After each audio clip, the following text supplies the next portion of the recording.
today, bro. Shit. Everybody, it's Tuesday, so it's Show Me the Money Club. I hear Backstreet Boys in the background right now, so I'm changing that. Normally, I always start with the song, so as usual, whoops.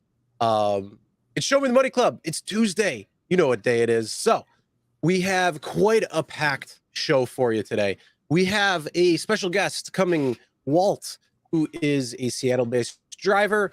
We've been, fans of this Seattle and Washington state model, how they're doing rideshare.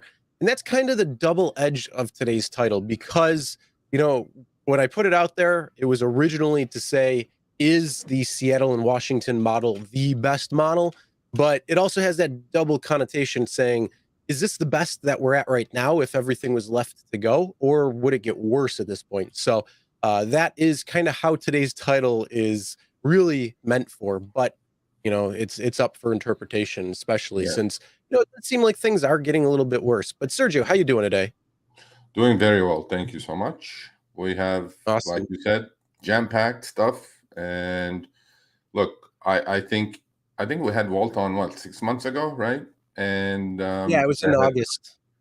So they had this model in the city of Seattle, but besides that, in the state of Washington, for a year and a half now. So by now, everybody should have a clear idea if this is working, if it worked, are the drivers happy, are the companies happy, are the passengers happy? Is it a win-win-win, right?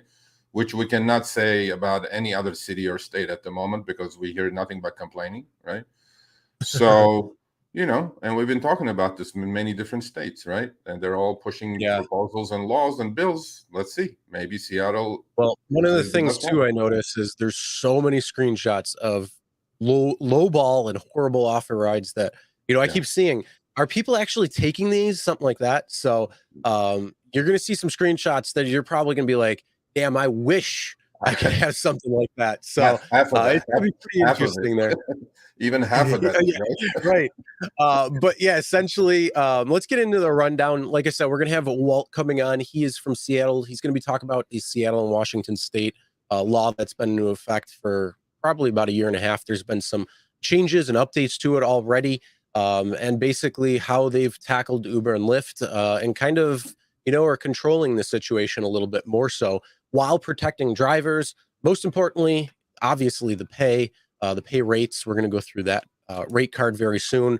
And also they have some of the highest in the country, probably sometimes 3 times the amount of what other drivers are seeing throughout the country. So you might like it. So we're going to bring him on in just a moment. We're also going to be talking about, is Lyft listening to the show? Because last week we talked about why they haven't been adjusting fares. And lo and behold, we've been getting screenshots from everybody saying that they are adjusting fares. So, hey, kudos to Lyft. We're going to talk about that. Also, if when it comes down to wait time, Uber, kind of playing the same game that they played with California when it came to Prop 22, sending out emails to places with legislation in the works right now, like Chicago that we've mentioned. So we're going to go over some of those. Prop 22 ruling came out yesterday. We're going to be talking about that, kind of the steps, what that means coming up forward for especially California drivers and other states that may be looking at Prop 22 like legislation, which really isn't too many. So that's I'm going to say a good thing. We got Professor Len Sherman. We got an email we want to highlight because hopefully, you hear it from our mouths all the time, but if you hear from Professor, if you hear from somebody who's studying, maybe the happy aunt might not get so happy. So we're going to talk about that. Drivers in New York City are getting a increase, 9%. Did the strikes and protests have something to do with it? We're going to talk about that. Uber's unjustly deactivated a driver due to their own issues. How many drivers else are getting the same type of boot? The good thing is, though, this driver did get back on, but we have a big story about that coming. And then is Uber allowing drivers to set passenger rates or set filters based on passenger rating? So if you don't want to take a rider who's under 4.5, you might be able to filter those requests out. And then we're going to go into some funnies, fake names, and our Donnie Disco. So if you're in here, you got to stick around to the end. So with that being said, We found Donnie. Oh, man, I think a lot of people know Donnie, but either way, what's going to end up happening is let's get right into the show because it is jam-packed. We do have a lot of things that we're going to be talking about. I am going to star some of the comments, so at the very end, if there's some questions or anything that we want to go over after the fact, we will do that at the very end, at least if we have some time. But either way, without further wait, let's bring on Walt. Walt, how you doing? Hey, doing great, doing great. Awesome. Thanks for coming on, especially talking about this. So yeah, it's good. It's good to watch you, and to be able to be a voice to show people what we're doing up here and how it doesn't have to be unsustainable. I mean, you could ask that. Is Seattle the best? Well, my response to that would be, I don't want to continue to be the best. I want other people to copy us and become better. So then we can copy them and become better, and let this be a loop that kind of feeds itself.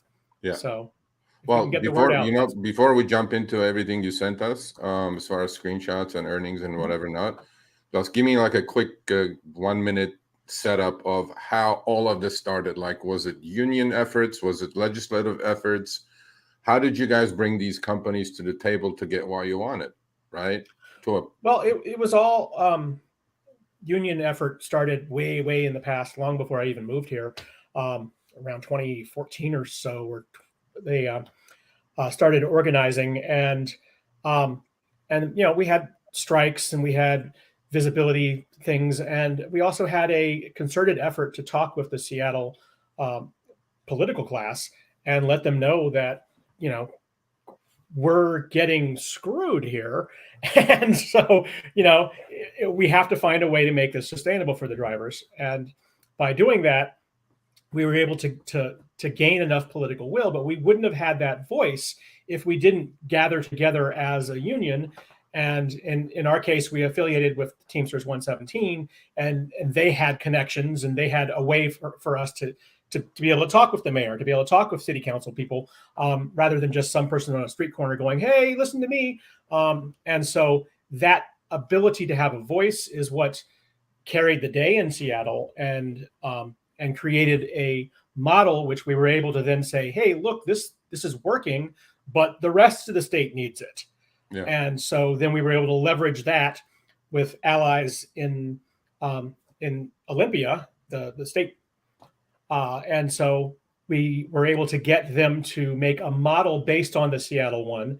And there's some changes, and there's some things that are not as good and some things that are a little better. But this time around, when we went statewide, however, we wanted to make sure that we weren't going to get referendum and have a Prop 22 come here.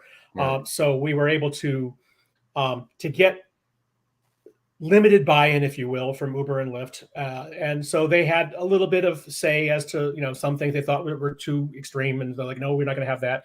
And there was a give and take, but the end result, however, is a lot better than what we had before.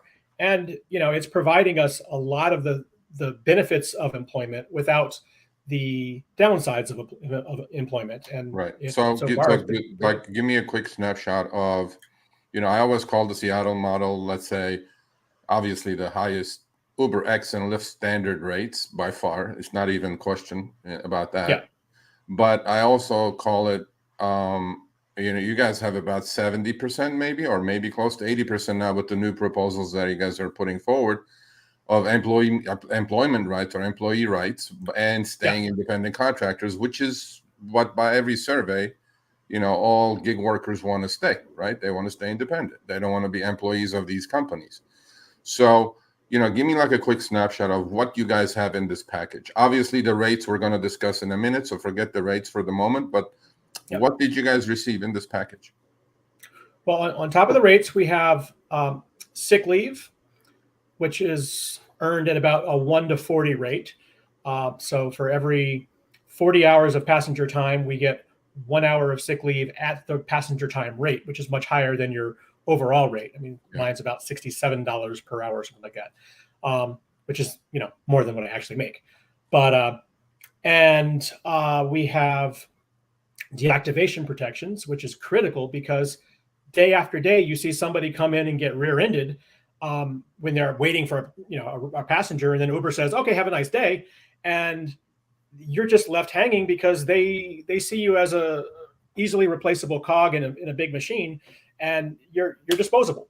But now we actually have a right to keep our job and not be wrongfully deactivated without just cause. Okay.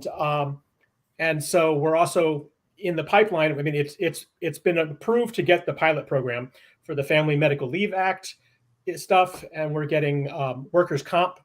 We already have now, and so it's most of what you would have if you were working at McDonald's, but I don't have to clock in and at 9 and clock out at 10. I can do whatever I want. The world hasn't changed. I'm still driving like I always have. I'm just making more and I have more rights. Right. So my thing is, obviously, when we do our own surveys, everything comes to two issues, right? I mean, and now it's actually unjust deactivations has become a major issue. It's got quite a bit of play last couple of weeks in the media, LA Times, Market Watch. Everybody's writing about unjust deactivations, which we're going to talk about a driver later on in the show. Is that those are the two most important things. But the headline has always been, as long as I can remember, has been earnings, right? Low pay. We want better pay, right? So I think it would be fair to, just because everybody's going like, okay, I don't want to be a part of a union. Again, they're not part of a union there, right? It's not your typical union play that everybody's saying, okay, I'm going to be part of a union. I'm going to pay so many dues and I'm going to do this, do that. It's not like that exactly, right? It's a different model. And it doesn't require everybody to be a part of it, but the more people who are actually involved and the more people who are together, the stronger we are, and the more likely we're going to get a better result in the end. And so, that going forward in just Seattle alone, we've had 400 plus drivers reactivated in the last year and a half or so that we've been doing this. And so now that we're going statewide, we're currently negotiating the procedures for this. And there's, pushback and everything between the companies and the drivers, but we wouldn't even be at the negotiating table if we didn't have the union voice to help us be recognized as somebody who can bargain against these mega companies who think they have all the power. Yeah. So, I mean, but on to the money. Yeah, onto the money. Yes, show me the money. All right, hold on. Before we go on to that, there's somebody in here, Vinny, who just made a comment right here. He said the Seattle model going national would bankrupt the system of rideshare. It wouldn't survive. Now, you've had it in Seattle and then it expanded into Washington State. How is the model in Washington working? Is it actually sustainable? Has it dropped? Are there issues? Real quick, what do you say to that? Well, this particular model in Seattle, when we first got it, gave us an effective 30% raise because it put us back to about where we were in 2016 before they severed what we pay, what they, the drivers pay, the passengers pay from what we make. And so effectively it was a 30% raise. At the same time, what Uber and Lyft did was put a 50% increase in the passenger's price.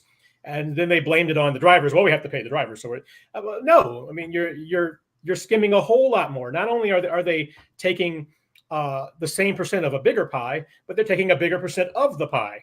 And now that's what they're doing statewide. And Uber and Lyft, if their business model is not sustainable without them having to take more than half of every fare, well, then honestly, we need to find somebody who can come in here and do this right. But we can't just go along with status quo if it's unsustainable for the drivers and have the drivers subsidize passengers getting free rides. Yep. Just like Uber and Lyft used to do with their venture capitalists. I don't get a 500 million infusion every year. Absolutely. But you know what, though? I mean, I understand Vinny's comment here. State of Washington obviously is not California, right? It may not be exactly the same model that may work in Massachusetts or in Chicago or in Illinois or in Colorado or whatever. That's not the point. The point is, without union backing and talking to legislatures, without those two groups backing the driver cause, these companies are never going to come to the table, and it's going to get worse and worse and worse. That's a fact. That's the trend. You could say, I like what we have now. What we have now is worse than what it was, and it's just continuing to slide down. Yep. But that's been the trend. I mean, I'm in LA. I'm in one of the biggest markets of Uber has, and the trend has been my friend. I've gone through 6 fare cuts, including this last one. So to me, these companies, exactly what you said. I mean, it may be the business model stupid, but it is what it is, right? You cannot keep just taking away from the driver and keeping it yourself. You just can't keep doing that. But let's talk about, I think, you've had this thing for about a year and a half, right? This model in existence. Okay. Yep. In its current package, right? Going back to, again, that comment, has ridership declined? Is Uber is making the same amount of percentages they were making before, but rising tide lifts all boats. So you guys are making more money, right? And the passengers are paying. So I mean, I looked at the numbers. I don't see a decline in requests. I don't see, ridership collapsing, right? And then drivers are waiting hours and hours for a request. I don't see that happening. So to me, if it's working there, and Seattle is what, 600, 700,000 people? Like, it's a pretty decent sized city, right? So I'm metro areas are good 2 million or so. Yeah. Okay. So to me, it's like, I think it's doable, and not, again, exactly duplicate what you guys have, but obviously every city has their own cost of living. All these things could be adjusted, right?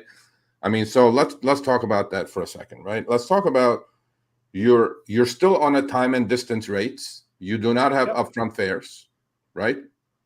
No upfront fares. Okay. And you still don't know where you're going, correct?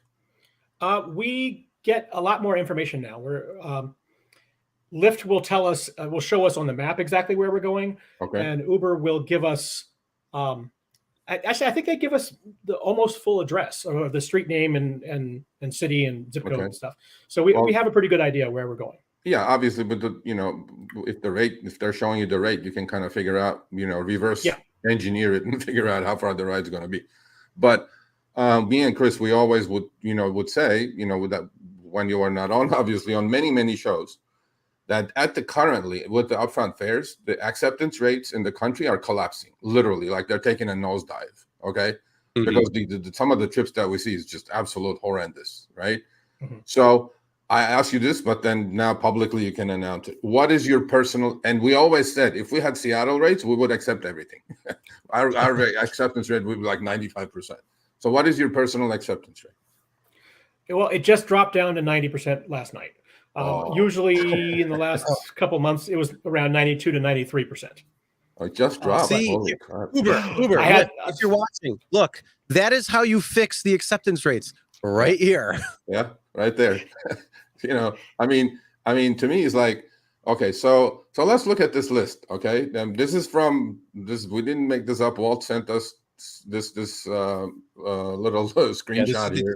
the TNC Washington State Minimum Wage Act, and it basically breaks down. It might be hard for you to see if you're watching. If you're listening, this might be. Obviously, you won't see it, so we're going to kind of explain it. But yeah, it's the 2023 minimum driver rates, and they have it broken down where it's trips starting in Seattle, and it could end anywhere the greater of. So that could be, as long as it starts in Seattle, no matter where it ends, that's within Seattle. It's got different rates, and then trips starting outside Seattle and ending outside Seattle, the greater of, have a different rate, and then trips starting outside Seattle and ending inside Seattle have kind of dual rates. So rate. Whatever happens whatever happens within Seattle has a different rate than it does outside the city of Seattle. Right. Unless you're taking somebody outside the city. Everybody settle down here on the chat, because chat's flying now. Now, everybody, please listen carefully to these numbers. Let's see where you guys are at compared to these numbers. Okay, go ahead, Walt. Tell us what the 3 different rates are: the hybrid version, Seattle, within Seattle, and outside of Seattle version. Everybody listen to this. Within Seattle, we're getting $1.50 per mile, and we're getting where are we? 64 cents per minute. Okay, right And then we and have a there, that's minimum- $40 an hour. 64 cents a minute is $40 an hour. Yeah. Yeah. And I'll sit a in- minimum I'll sit trip in traffic ride. all So day long. if you're taking somebody 3 blocks, you'll always get at least, was it 562? Yeah, there you go. And so outside Seattle, we get the 127 per mile, 37 cents per minute, and a minimum trip of $3.26. And the reason for the minimum trip is because, oh my gosh, we gave up like the $1 per ride initial starting fee before the fares kick in. So that makes sure that we don't end up making less for the small rides. Okay, I guarantee you, Walt, I guarantee you there are a lot of people who also have to drive Excel and maybe Lux, Lyft Lux and things like that. And I have a lot of drivers who do that. I guarantee you these rates, okay, that for Uber X and Lyft Standard are higher than Excel and Lyft Lux and or Uber Comfort or whatever they are by a mile. Okay. Especially the time component. Okay. Now I'll give you a quick comparison. You'll continue with these rates. Before upfront fares in Los Angeles, with the cost of living crazy increases that we had, our rates were 60 cents a mile and 21 cents a minute. People listening to this, 60 and 21. And I'm sure we did a show actually with Chris putting up major cities minute and mile rates. They were very similar, 62, 64, somewhere 70. Okay, we're talking here $1.50 a mile and 64 cents a minute in Seattle. And on the low end, $1.27 a mile and 37 cents a minute. Anybody comes close to this, please email me, Sergio at RideShareGuy.com. So go ahead, Walt. Yeah, so these numbers are only applicable when you have a butt in the back seat. So if you were making 60 cents a mile, but only getting paid for about 60% of your total miles, then you're actually only getting paid 40 cents a mile, which means you're losing money. Absolutely. Every mile you drive. Yeah. And that was before the upfront fares, and the upfront fares weren't put in to make us make more money. No. It was a way to hide the fact that they're taking more and more from us. So we actually need numbers like this in order to be sustainable. In practice, if we can go, let me see. Okay, you know what? There's a quick question I want you to answer before you forget. Yeah, go They're ahead. saying, do they offer quests, and does it surge in Seattle or in the state of Washington in general? Yes, there are quests and there are surges. The surges aren't as frequent as they used to be. They're not here either. They're not here either. Trust me. Personally, I would much prefer to guarantee that I'm making decent money on every ride than hope maybe I can go chase a surge where Uber requires you to be within 100 feet of the center of it to actually get the maximum and have it disappear by the time I get there. Yep. I don't want to play a game. I want to make money. Yep. I mean, it's that How about simple. this one? What, if any, other additional incentives do they offer when it comes? Are you getting, are you getting any types of promotions, bonuses, anything like that, or is it just Lyft straight is pay? doing like, start something within a zone and then take 3 rides and you get $11 more. Uber isn't doing as much of those. Okay, so yeah, it seems like it's mostly going to be based on drivers to rides coming in. How many drivers do they have that's active versus how many rides are coming in? If you have a lower amount of drivers and more amount of rides coming in, they're going to have to incentivize drivers to come on board, whether that's in Seattle, Washington, or anywhere else. Yeah. All right. So there's one other question that Norma is asking. Does mileage begins immediately or from pickup of passenger? Just like everywhere else, you're getting paid for period 3. Period. Yeah. That's it. This is period 3 rates. The mileage is from pick up a passenger, or Uber. They start giving you a long pickup after 9 minutes of travel. Which you have some just in the last 3 weeks or so, Lyft has started giving additional like $2 or $3 or so when you've got about 11 or 12, 13 minutes out there. They're not letting us know what's behind the number. It's just, hey, it's 12 minutes away and we're going to give you $2.50. I'm like, okay, cool. That's better than nothing. Right. Okay. So next one. So This is Uber rates in Seattle. They have basically a zone 1 and a zone 2, and then outside of there is the same thing as the zone 1, the lower rates. So basically, you see the little small green area in Seattle? Yeah. That is where we get the higher 150, 64 cent rate. And then everything outside of that, statewide, is the same. Right. And so you can move on. And one other quick thing, though, while we're at it, at the rates, remind us what kind of increase you got adjusted to inflation for 2023. Yeah, well, on top of the rest of the state actually going up to have higher rates, in Seattle, I believe it was an 8% increase. I can't remember the number, but we went from about 137 to 150 per mile. So that, it's about 8%. And every year, as the cost of living increases, our rates are going to get pegged to that. So we will not be losing ground to inflation. We're going to keep pace to that. Right. And the next one shows our Seattle Lyft rates. And again, in Seattle, they're advertising the same thing. And outside Seattle, on the next slide, they're advertising the same. But it should be noted, when we pass these laws and get the companies to have to actually follow them, that's only the first step. The next thing we got to do is enforce them. And Uber and Lyft have shown many, many times that they're a little free and loose with actually following the rules. And in this case, you'll note it says per mile 127 and per minute 37 cents. When you look at actually how much they're paying, you'll discover that they're skimming a quarter of a penny off of every mile and every minute driven statewide, times a million people. It's unreal. So for each individual, it's a little bit of money each time, maybe 2 cents for a short ride, 15 cents for a long ride.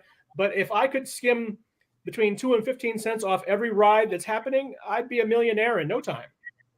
We talked about that, Chris. That's called the nickel and diming of Uber and Lyft to make a profit. You take a nickel or a dime off every single ride, and you're doing 2 billion trips in a quarter. That's $200 million that just goes right into profit. So with upfront earnings outside of Washington and some other minor areas that don't follow upfront earnings that still have rate cards, you're not knowing whether they're just boiling the frog in a pot of water over a long period of time, which means, hey, they're starting the rates around the same what they were previously before upfront earnings change, and now are they starting to condition drivers to accept lower and lower? That is something that we have to definitely be aware of. And we're running our tests because we're looking at screenshots, from 6 months ago in August when it really started ramping out to other parts of the country to what it is today, to see how much of a difference is changing. Is it dropping across all types of rides, meaning close rides, medium rides, long rides? How's that looking? So we're definitely staying on it and going to call it out as is. But something like Washington, you're guaranteed that. And then again, like you said, with it going up over time because of the cost of living or inflation, you don't have to worry about that because it's taken into account. Yeah.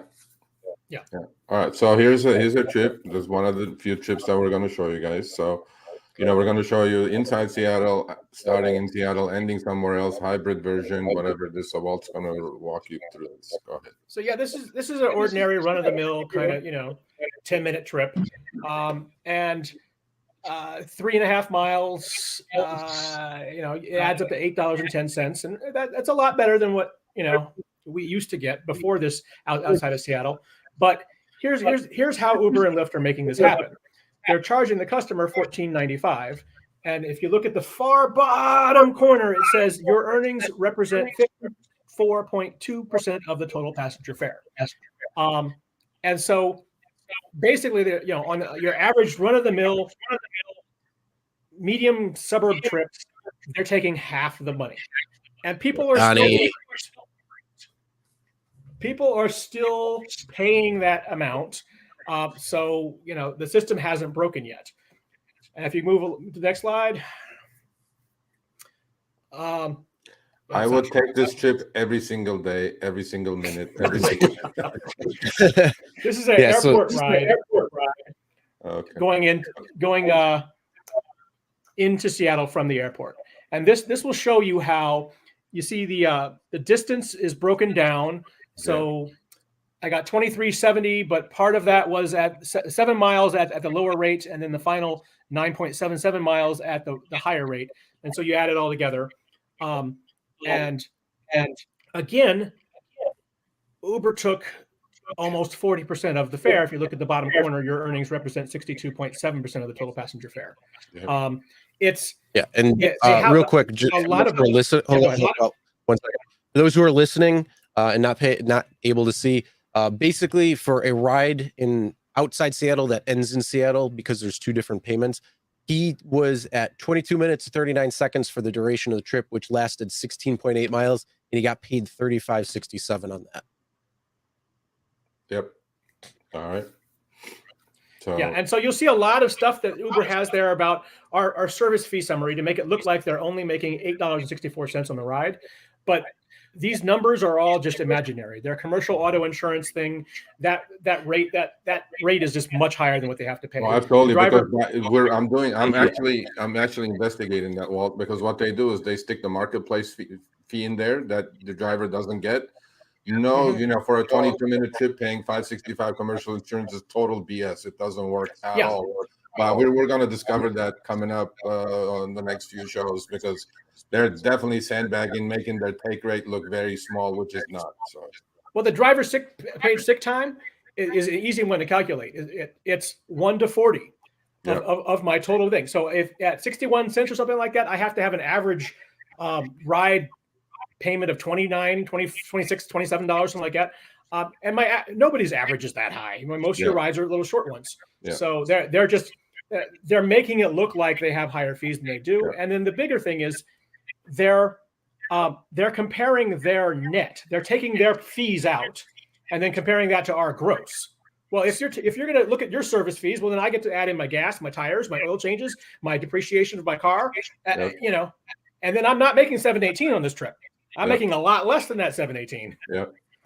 So, and this is this is another short trip that you put us, but once you get to the middle part of this, there's a lot of these breakdowns that are all on the same on the trips on these screenshots. It says Seattle Transportation Network Company tax, right?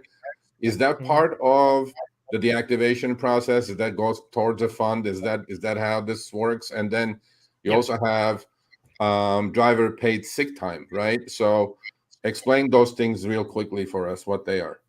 Well, the Seattle Transportation Network Company tax is paying for the driver representation. It's paying for the lawyers who are helping get drivers back on the road after they've been wrongly deactivated. It's paying for, it's also paying for community housing and public transportation, because that was part of the deal that we made in order to get enough allies in Seattle to get the bill passed. But it should be noted, I don't know why they're still charging us this, because the state thing has now preempted it, so that the Seattle stuff is no longer really happening. It's all based on the state thing. But again, Uber wants to make it look like they're making less on each ride, so they throw all these numbers out. And again, the driver paid sick time, 61 cents. That's almost 10% of my total fare.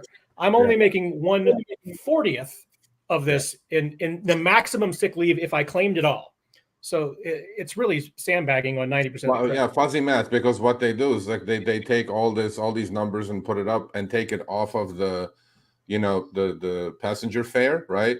The passenger didn't pay 61 cents for that. They probably paid a dime or a nickel for it, but then Uber goes, I paid 61 cents, so I can lower my take rate and make my take rate look like nothing, right? It's not. Well, the passenger didn't pay any of that. The passengers just paid $13.91. Exactly. Yeah. So and of that $13.91, Uber and Lyft can do whatever they want. And they only paid me $7.18 of that, which, look at that, is just a hair over half, 51.6% of the total fare. Yep. For a little short trip in the cities, they're taking half. Yep. That's the next one. But before that, can you highlight the Norma's question there? Because that's an important question for Walt to answer at the end. Or this one now. Okay, here you go. Do you pay any union dues? Do you need special licenses to drive? Do you have to carry commercial insurance? What are the costs, if so? Good question. Okay, personally, I pay union dues, but it's voluntary. You don't have to be a member of the union, but I pay $30 or $35 a month. Okay. And because I pay that, I get free legal representation if I get a traffic ticket. So I've got somebody to go down to court and fight that and turn it into a light infraction, a non-moving violation, which doesn't count against me on your 3 strikes and out. And I also, as a member of the union, I'm able to basically get information and help make sure that we're fighting for the right things. But anyway, special license to drive. No. Do we have to carry commercial insurance? Yes, we should do that. Everybody here should do that, because if you're just using your personal insurance plan and you get in a crash, even when you're not Ubering, if they find out you were an Uber driver, they will not pay you. It's No, that I simple. mean, Uber is still in your state is also offering the so-called $1 million. Uber has to provide a minimum when we're on the part 2 and when I'm driving to pick somebody up and when I have somebody, Uber insurance is going to cover something. Right. But in the time when I'm just deadheading around waiting for the next ride, that's my insurance. Right. And again, if you don't get a RideShare add-on, and a lot of drivers don't, you're really playing with fire, because once you get in a crash and they find out you were an Uber driver, they're going to drop you like hot potato. Yep, absolutely. That's extra RideShare insurance and whatever you're going to buy, right? So here's another trip, Uber mid-long in Seattle. So there you go. There's another one. I would do this trip again, all day long, but I will never get this in LA. I would not even come close to this. For this length and duration, not a chance I would get this fare. All right, we're time, so hold on. We're a little tight on time, so what I'm going to do is I'm just going to run through these real quick, and then we can kind of do a quick discussion right after. We're going to go over some of the rest of the Uber rates and then a couple of Lyft, just so people can hear. So this trip, it's $24.56 for 17 minutes, 18 seconds, 7.9 miles. And again, this is happening within Seattle. The next one is $49.25 in earnings. This is an Uber long one outside Seattle. And you're getting 24 minutes, 44 seconds at 23.7 miles. Then you're getting another one of Uber long airport ride outside Seattle. And this is 47 minutes and 44 seconds for 36.2 miles. And your earnings is $74.51. Then the next one is 41. Again, the earnings are $41.40, 31 minutes, 7 seconds with 14.3 miles. And again, this is from Seattle, within Seattle to the airport. And then going on, also Uber long outside Seattle. This one is 36 minutes and 6 seconds and 24.9 miles for an earnings of $46.94, basically $47. And that is going through the Uber rates, then going on the Lyft rates, if you just want to run through these real quick too. And then we can talk about the, kind of the takeaway from that. Yeah, the first one is within Seattle. Outside Seattle, a short ride, and that's where you're getting the minimum of $3.26. Right. And we can't go below that. And $3.26 is not a lot of money, but at least we're getting more than $3. And then the next one is a outside Seattle long trip, which I got $50 for 35 minutes, 47 seconds, and 29 miles. And the next one is a starting in Seattle long-ish trip. So it was 35 minutes and 17 miles starting in Seattle, which I made $53.85 on. And let's see, and we have a medium-sized trip outside Seattle, 8 minutes and 4.19 miles for $8.30. And then the last one is starting in Seattle. It's sort of a medium trip, 11 minutes 55 seconds and 5 miles for $15.19. And on these, all of them will note the time. It says 36.3675 per minute. That is a quarter of a penny less than what it should be. And the distance is 0.12675, not 127. Again, a quarter of a cent per mile, skimmed off every ride statewide. Good old Lyft. There you go. There's 2.5 cents here, 2.5 cents there. But and we're going to hold to it. This is So it's not over here.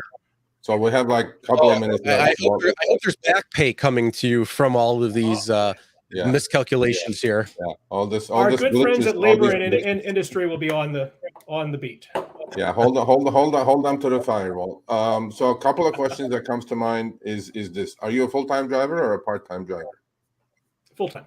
Full-time. Now, you don't have to divulge this if you don't want to, but then I'm sure a lot of people are going to ask, well, with all these rates, this guy must be swimming in cash, or since these rates are so high, there is such oversaturation that your utilization factor is maybe like 30%, because who would not want to drive?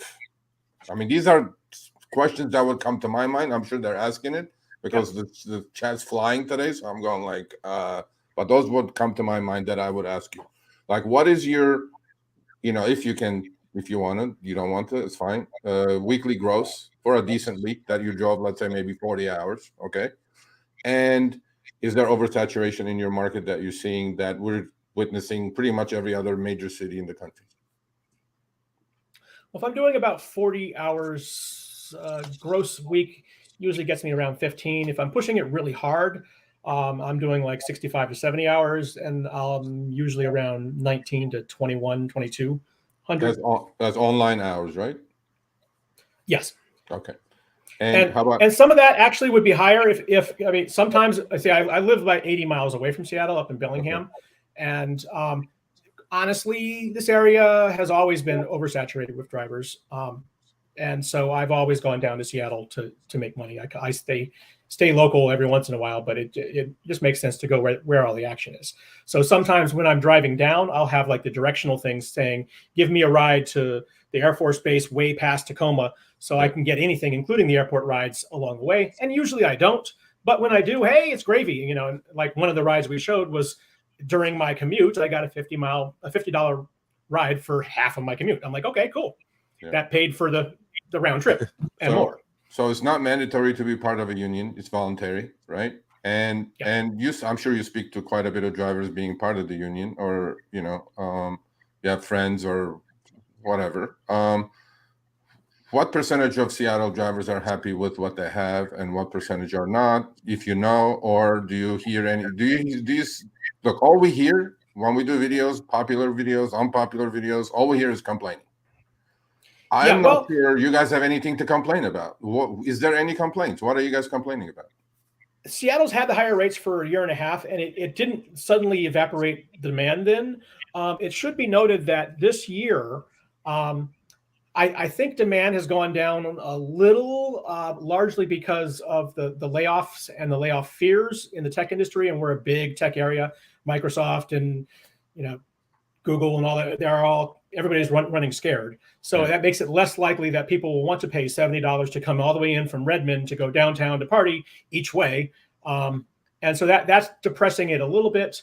But again, the Seattle rates didn't change that much. I think part of it is psychologically more and more drivers from the area outside of Seattle are saying, wow, we didn't know Seattle was that good. I don't know how they were missing it, but and so even though rates went up for them everywhere statewide, more and more people started to look at the rates and go, oh, well, let me get the best. So I think we've had a number of regional drivers come into Seattle because they want to get those ultra super high fares and not be settled with the really high fares elsewhere.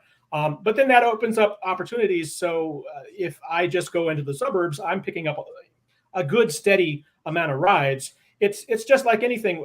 The business cycles don't stay the same. You have to learn to adapt and adjust. If you just want to keep doing the same thing and fishing in the same hole, if there are no fish there, you ain't gonna make any money. So those of us who know where to go, we're doing fine. Yeah, I mean, look, I don't think anybody online hours wise is averaging what you guys are averaging, just for the fact that you have the high rates. And then, Vinny, I disagree with you completely. Actually, it doesn't prove anything.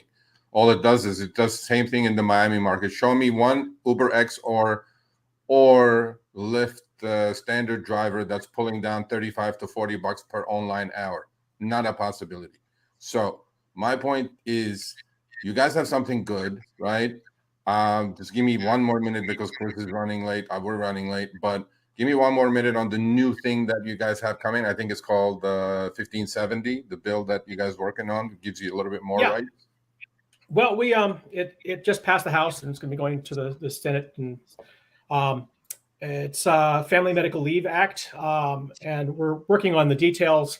But effectively, what it's going to provide for is we get bought into the same family medical leave insurance that the rest of the state has for regular employees, with one difference on the family side of it. So if I have a kid, the insurance is going to be paid for by Uber and Lyft 100% rather than a sharing thing. But on the medical side, it's a sharing piece. And so we, it's just one more extra bit of the full rights of being an employee that we're getting without having to be employees. And every state could do this. It's not like you have to be an employee to get medical leave. Look, we're getting it. So there are many ways to skin a cat, and this is what we're doing. All right, cool. Well, you have any other questions, Chris? Coming on and sharing all that. Do you have one last thing that you want to say when it comes down to it? I mean, if you go to the slide Q, the Uber IPO quote. Bingo. That one. That one. I remember this one. and don't take my word for it, people. But we keep talking about how Uber is going to take less and less, pay us less and less and less. They admitted it. You can go to the link here. It's on the SEC page in their IPO filing. This is their risks to investors. And they basically said, hey, as we aim to reduce driver incentives to improve our financial performance, we expect driver dissatisfaction will generally increase. And that's what we call legalese for as we pay you less, we expect you to not like it. Yep. Holy cow. And so, I mean, they admit it. And that's what the upfront pricing has all been about. It's so that we can find a way to just make the same ride. One day they'll pay you $8. The next day they'll pay you $7.50. The next day it'll be $7.35 and $7.25. And before you know it, we're all chasing that same ride for $4.25. Yep. And as long as people are willing to take that lying down, they are happy to take it from us. But if we stand up, there is another way. We all deserve to have rates similar to like what Seattle's doing. And I don't want to be the ones who are highest in the country, as I said before. Other places need to be able to adopt things like this and find other ways to improve the benefits. And then we can then have a stronger thing to push us to get better, and then everybody can get better. So let's do this. Yeah. All right. So, Walt, if you want to hang out, please hang out. I'll hang out. The other thing is, I'm hearing myself on. I think you have YouTube on at the same time you're watching yourself. I think we were hearing like a double. Not here. No, I'm hearing like. I'm not hearing anything. No. All right, we'll continue that way then. So, if you want to hang out, hang out. Let me check real quick if there is an echo on the show itself. Yeah, I'm hearing it. I'm hearing it. 1, 2, 3. Testing. No, I'm not hearing anything over here. Let me get out. Let me get back in. You do a little bit of the Sunshine Men promo, and then I'll go out and come back in.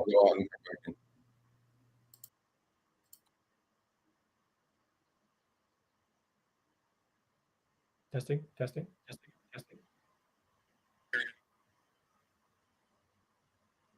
Yeah, I don't know. I'm listening. I don't hear anything. So yeah. No, there is a little bit. Yeah, I'm not sure what that's all about. If you're still hearing that echo, let me know. But yeah, other than that, I'm not sure. Okay, some are saying no issue with audio. All right. Well, either way, Sergio will be back on in just right now. Welcome back. All right. All right. So again, Walt, thanks for coming on and sharing that. Yeah, if you want to, chime in here or there on some of the different topics that we're going to be talking about right now, by all means. But first, let us get into Show Me the Extra Mile Sunshine Award. We talked about this. We announced this last week on last week's show. Basically, we want to kind of change the narrative just a little bit. Instead of having all these negative, pain in the ass issues that are happening, we want to highlight some of the good things that are going on, some of the, great above and beyond stories that you may have been doing that you can get awarded for. And we're going to be doing it with the Show Me the Extra Mile Sunshine Award, where a lucky winner who's going to be handpicked from your stories is going to win $100 for your awesome Pay It Forward story. And why, you can either come on to the channel and, share your story, whether that's going to be on the show itself, or if you want to do an interview with Sergio, kind of just as is, we can highlight that. But you could win, your chance for $100, and we're going to be doing one per month. So we just want to make you aware of this and let you know what's going on. But yeah, what you can do is you email Sergio your story, sergio@therideshareguy.com. Make sure you share your photos, share anything that can help relay that story to what it is. If you have dash cam footage, send it that way as well. Whatever it is to show your story and how you went above and beyond. Let's kind of change the narrative a little bit. So, everybody's kind of a little bit happier out there and, paying it forward and all that stuff. You bet. So I don't know if you want to mention anything more with that, Serge, but no, I got two entries already. So I'm waiting for more. Awesome. I'm waiting for more. All right. Well, we still have half the month to go, because what we're going to end up doing is we're going to do it by the month. So in March, it's March through the end of March. So everybody who puts in their stories, everything that happens, then, probably, I don't know, a week or so it's going to take for us to go through, maybe a little sooner than that, but be able to choose the winner and then go from there. And we'll announce it as well, too. So it's not going to be, April 1, we're going to announce the winner. It's going to be a little, a week or so in to April, so we can at least know what's going on. All right. Let's move on to our first topic, and that is Lyft listening? Because, we talked about this last week when it came to the wait times, when it came to not adjusting trips, and lo and behold, now we're getting some screenshots from everybody. They are adjusting trips, and they are, handing that wait time to drivers now. I think that was kind of the initiative, and maybe it didn't show right on the whole app itself. I think that was an update, an error. I don't know, but who knows? All right. Well, thank you, Sue. Much appreciated. So, yeah, we've been putting these up, and, for the past, 2 months, we've been kind of hammering Uber and Lyft that they're not adjusting, that they're saying they're going to adjust if a trip goes longer by distance and duration. And finally, this week, I got screenshots that if a trip goes longer than the estimate from the upfront side, we are getting the adjustment up. Now, we took credit for a couple other things that we thought we fixed, which I think we did actually. One was the logging out of the driver for hours and hours and hours after 3 declines walk, believe it or not. Now, okay, I'm hearing myself. But that's okay. We're gonna take credit for this one too, because they're adjusting up and decent amounts too. So there we go.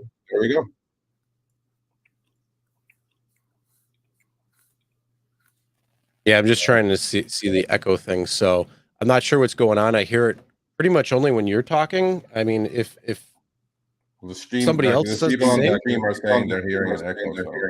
I'm not sure. I had mine on mute. So it couldn't be from here. Yeah, everybody's echoing on me. Okay. Well, anyway, so yeah, I'm only here. I hear. I was on the live and just hearing it from my end. I only hear the echo when you're talking, so I'm not sure if you got speakers or something going on where it's picking up. I mean, I don't hear you going through, but I'm not sure. I don't have anything, honestly, but it says that a lot of people are saying echoes for Sergio only. So I can go back in, go back out again, but I don't know what else to tell you. You tell me, buddy. You tell me, buddy. I don't know. What's weird is though I don't hear an echo on you at all. So Okay. that's the weird part. I hear his echo. In the chat or in the live stream? In the chat. Okay. Huh. Interesting. Okay. Well, you may have to do this on your own until we figure this out. I don't know. Okay. That's really weird. Yeah. All right. So Lyft is adjusting up, people. Be happy about it. I am delightfully happy about this. So on the first trip, they did a $3 adjustment for a trip that lasted about 6 minutes longer, which is pretty damn good, actually. And on the middle trip, they did an adjustment because the trip was further, right? Instead of 3.75 miles, it went for 6.44 miles. And for a 3 mile or 2 3/4 mile adjustment, they paid $3.99. So I'm happy about it that they're finally listening and doing this. So there we go. Yeah, it's gone. Chris is gone now. So let's go to the next one. Oh. All right. Well, either way, I don't know what happened there, but I'm glad that we got it worked out. So it's coming. Right. And then these are more adjustments, right? So the trip is supposed to go 22 minutes and 47 seconds according to the upfront estimate. And it went from 22, it's about another 15 minutes. So they adjusted upward by $4.06. A lot of people may say, well, it's nothing, it's another 15 minutes. But if you extrapolate that, that's 16 more bucks for the hour. So I take it. Look, I take it over zero anyway. Okay. And then on this last one, see, Walt doesn't have these problems because he gets paid by time and distance, but we don't. Walt, you never want upfront fares, Walt. Trust me. Yeah, we do that for the deliveries here, and it's just horrible. Yeah, you gotta work with my man Zach over there. He's in also Bellingham. You guys got to work together to put this, fix the delivery drivers, problems up there. So, and this last one, the estimate was 21 minutes and 18 seconds for 7.13 miles. It went for 40 minutes, so 19 minutes longer, but it Lyft adjusted 547. None of these I did an article, equal trips like this with adjustments. None of them were adjusted. Now they're adjusting. Lyft, much appreciated. If we can take some credit, we'll take some credit. I doubt it, but let's say we did. Okay, so there you take go. a bow. Well, either way, we got to give them kudos for that because they are doing the adjustments. You don't have to do like a fare addendum or something like that. Like you got to do it for every single ride you do on Uber. So hey, Lyft, maybe you're getting a little extra water, or that sun's coming in at a different angle and starting to spruce up the tree a little bit. So good to hear that. I don't think so, but probably not. Stock is $8. On the flip side, though, now they're showing in the app when we were waiting for a rider. Now it's starting to say you're getting paid extra during wait time. So this is from a reliable source. This is Gabe in San Francisco. He's just sent me this this morning. Lyft started charging passengers about a month ago for wait time, and they never passed it on to the driver. So, and Gabe confirmed that it's starting after 2 minutes, just like Uber's is. After 2 minutes, wait time is being charged, and the driver is getting paid. Another good thing, Lyft. Much appreciated. I know it's pennies and nickels and dimes, but it's not charity. We're not going to do this for charity. We're not going to go wait there, burn our gas, and wait for the passenger for 5, 6, 7 minutes sometimes without getting paid. I think it's a good thing. These are good things. See, when good things happen, we call it good. Everybody says you guys complain all the time. I'm like, no, we don't. There you go. There's good things happening. These are good things. Yeah. These are two good things. Yeah. But on the flip side, let's talk about, Seattle had their bill proposed, and then it went to the state. California had AB5, then Prop 22. Massachusetts had an AB5 like. New York had an AB5 like. That didn't go anywhere. Massachusetts then had like a Prop 22 like, but got dismantled before it could even get onto the ballot. Now they're looking at other legislation. Chicago is looking at legislation. Other cities and areas like Colorado and Minneapolis and other places are looking at legislation for driver protections, for pay transparency, for driver pay. and all of these things. They're starting to come together. But the same bullshit that Uber pulled when AB5 went into effect, or at least when it was passed, before it went into effect, they would email all of the drivers. And then when they were trying to push for Prop 22, they would notify all of the drivers. They're playing the exact same card. The only thing is, drivers, I'm telling you right now, I said this, a couple of years ago when they were doing this in California. I said, look, they're going to pull this shit. They're doing the same exact thing right now. Here's the screenshots right here. Yep. This is from Chicago. They have the unjust deactivation bill going through, as far as, a lot of the benefits drivers are getting in Seattle. Of course, Uber is immediately in the app pushing, saying that, tell your lawmakers Uber's platform, and they're playing the scare tactics about restrictions of when and where you can drive, flexibility, additional requirements to drive, all this stuff. None of this is true, okay?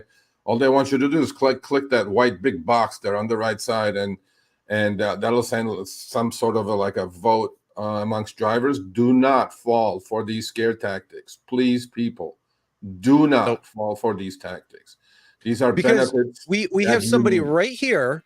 We have somebody right here, right between Sergio and myself right now from Seattle. If you're just coming in now and you didn't listen to the first 45 minutes, go back and listen to that, because that is how a system can work. And I don't. Did you get something like this when it came to the Seattle? Oh, it was. Did you get these types of cats and dogs are going to sleep together, and the sky was going to fall, and you'll have no freedom, and you won't be able to do anything. And they had that entire fight every step of the way when we were passing the Fair Share Act in Seattle, and then lo and behold, nothing happened, and we never heard anything about it. It's like, oh, moving along. Oh yeah, ignore what we just said, and so. So for those drivers who get this, do not fall for it. In fact, if you do want to tell your lawmakers about the bills that they're proposing, then go research the bills real quick in your area and then tell them your actual thoughts. But you don't click that, because it's going to fill out a preformed little letter that says, we don't want this, or something like that, as an Uber driver, whatever preformed letter, and they'll just attach your name to it at the bottom. So if you're for that type of legislation, not if you're against it. Each of these things Uber and Lyft can do, whether or not these laws pass, whether or not you become an employee, whether they could put restrictions on you if they want to, and they don't need to. But it's just the scare threat tactic. And the one thing you can guarantee they will follow up on is, if you get paid, 10 cents more, well, then they're going to take 20 cents from the passenger. Yeah. Well, they're going to play this. Why? Because they can use that as the excuse. They play the scare tactics very well with the passengers too, right? That's what they did during Prop 22. They said, oh, your fares are going to go up. All this is hell is going to break loose. Well, none of that happened, obviously. And then this is more of the same thing, take action to protect your flexibility. There is a similar law coming around, or a proposal in Nevada. Sure enough, a Nevada driver sent me this. So they're just either panicking, and this one has a little bit more. It says, send an email to your Nevada senators if you don't want to lose your flexibility, your freedom. There's going to be additional taxes on fees to drive, fingerprint background checks. Well, I don't see anything wrong with any of that. Vehicle requirements, all these things that you have to go through, right? And I'm telling you, look, people, do not fall for any of this. This is the same play as they all put up in California when AB5 passed, and they were pushing Prop 22. And they were successful. It passed. Prop 22 passed with 58% of the vote. And I bet you anything, more than 80% of the people did not even know what Prop 22 was. And they just go, oh, I'm scared. I don't want to be without an Uber. And the drivers were like, oh, I don't want to be an employee. I don't want my flexibility and freedom taken away. None of that is going to happen. Don't fall for any of this stuff, okay? There's one question John Killeran keeps asking me. He goes, my acceptance rate is 9% on rides and 19% on Uber Eats. There we go. Hopefully that was your question.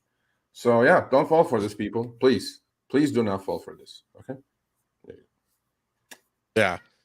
So you heard it right from Walt. He's living proof that they're not going to be restricting anything. The only time they actually did was in New York City, but that's because that's a whole different beast. Yeah. So something like that is a different thing. the whole point is they do want drivers on the road. So they're not going to restrict your access to there unless there was some sort of, employee model. This isn't an employee model in Seattle and in Washington. And several of these other areas, they're still keeping that independent contractor status. They're not going to look at an employee model like an AB5 like legislation was. It's not codifying something like that, or even the PRO Act. So that is one of the big things when it comes down to it. But yeah, that's all I got to say on that. So if you do get those, if you're in these areas, again, it's all scare tactics. Don't let them fool you. And then, the other big thing too is educate fellow drivers in the area. That's one of the biggest things, because a lot of the drivers aren't watching YouTube. They're not watching, Reddit. They're not watching Facebook and seeing everything that's going on. They're actually not understanding it. So they're looking at it and they're saying, oh my God, if this goes through, it's bad. So they're automatically, they need to be re-educated in terms of what the reality of the situation is. So, that's why send them to this exact show, the first 45 minutes where Walt's talking about what's going on there in Seattle and in Washington. That truly is showing exactly what's going to happen if these other areas decide to, further go ahead with what they're proposing, or whether it's similar or, minor differences. I agree.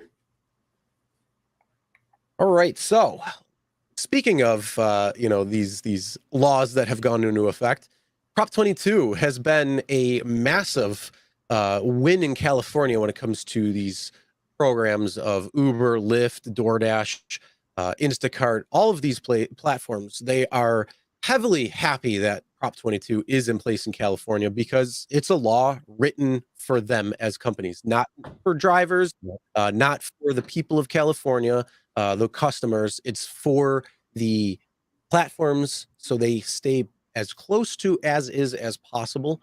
And there's been fights going back and forth in court.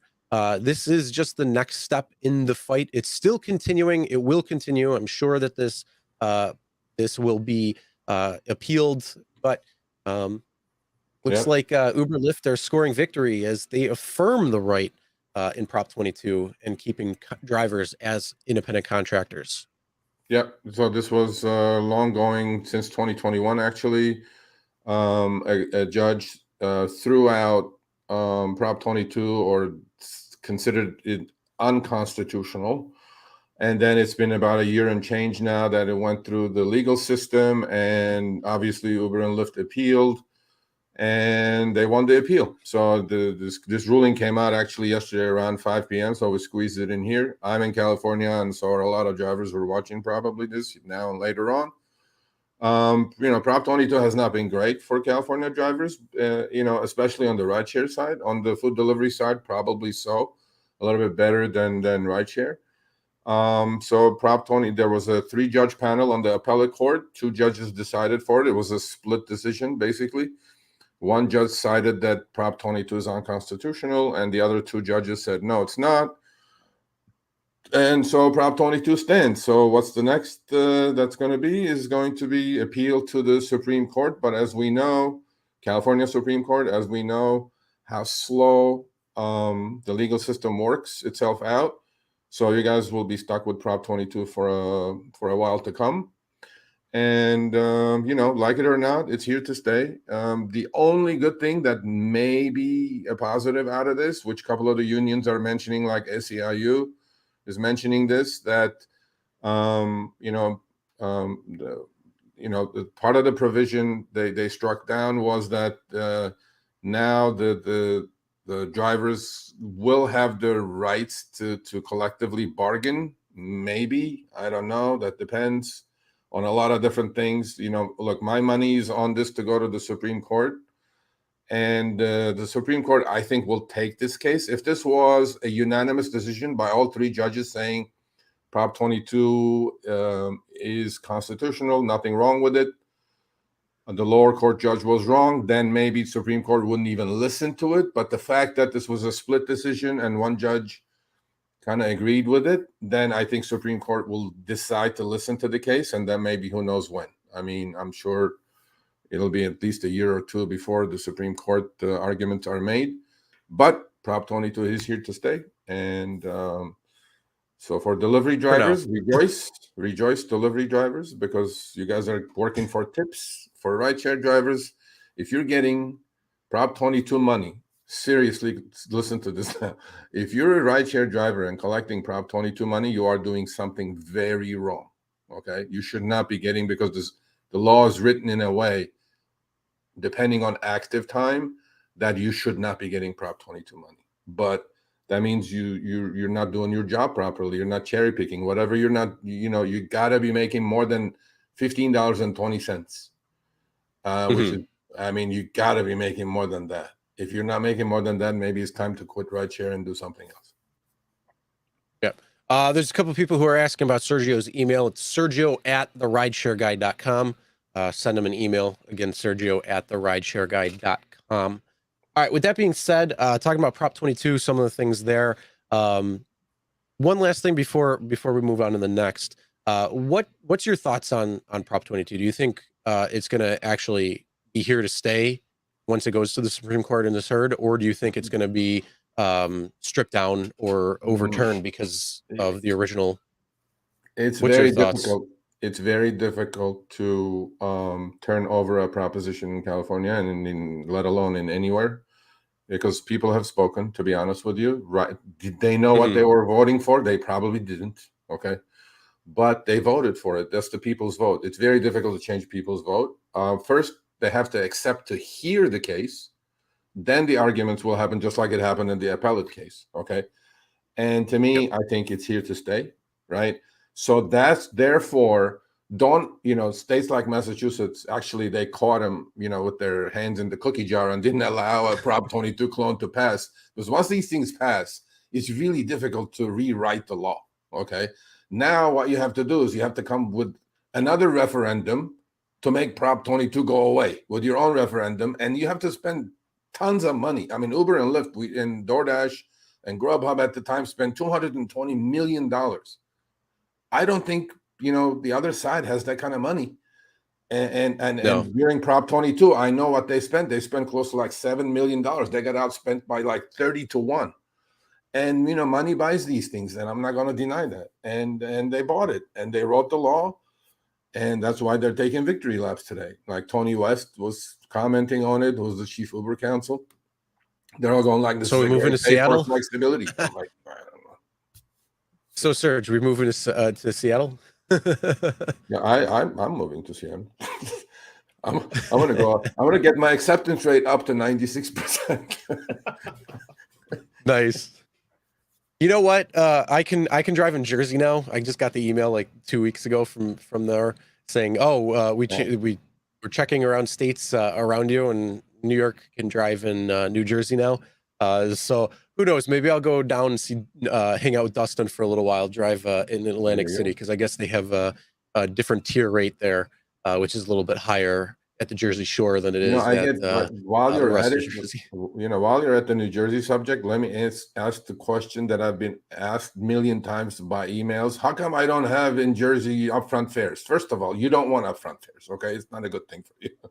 Number two, the reason you don't have upfront fares in New Jersey, because Uber and Lyft will have to show you the destination, and every time you see that passenger going from Jersey to the city, which you have to dead mile back empty because you're not allowed to pick up in the city to go back. That's why they're not giving you upfront fares, because you're going to decline all those trips when they show you somebody, unless you have business in the city, somebody's going from the Jersey area to the city, right? The five boroughs. You're not going to take that trip because you're not allowed to pick up and go back to your city, right? Mm-hmm. Well, that's and then what's worse is even going past that into Long Island, and trying to deal with that. So that's even worse, because then you're not going to be able to. I don't think you can pick up in New York State outside the 5 boroughs, but then you have to drive back through the city, and that means you have to go through the tolls on the other side from Long Island back in, whether you're taking the tunnel or any of the bridges. So either way, not too fun there.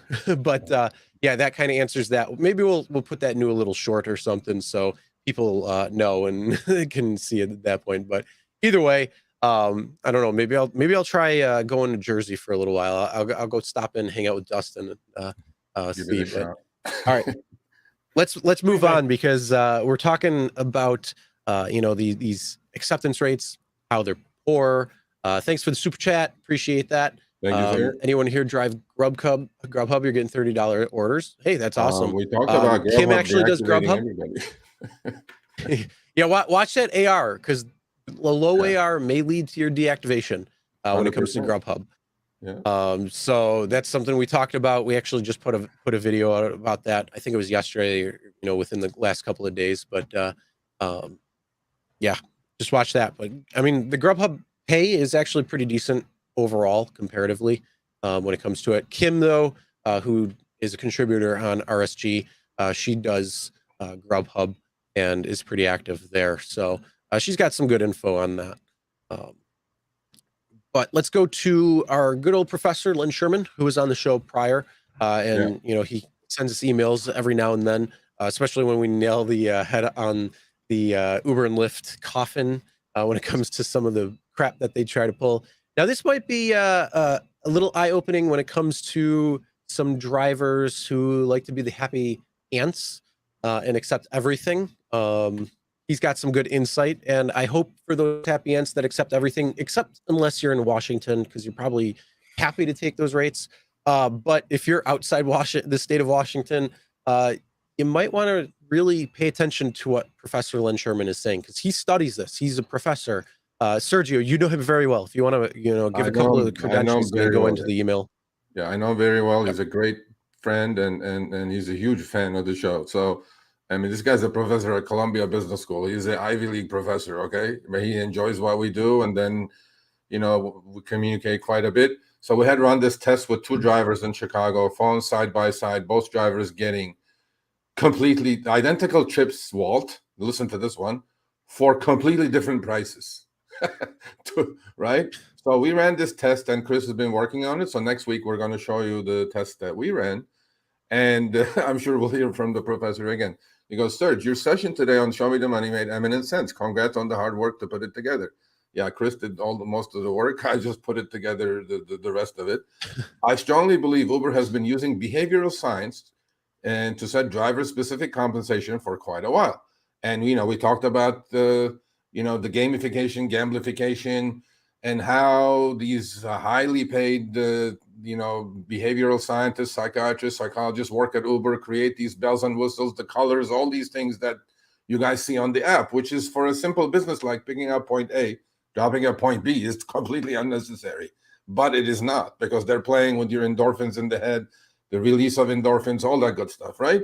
So he watched this, and we had a segment which is going to show up probably next week or so, whatever.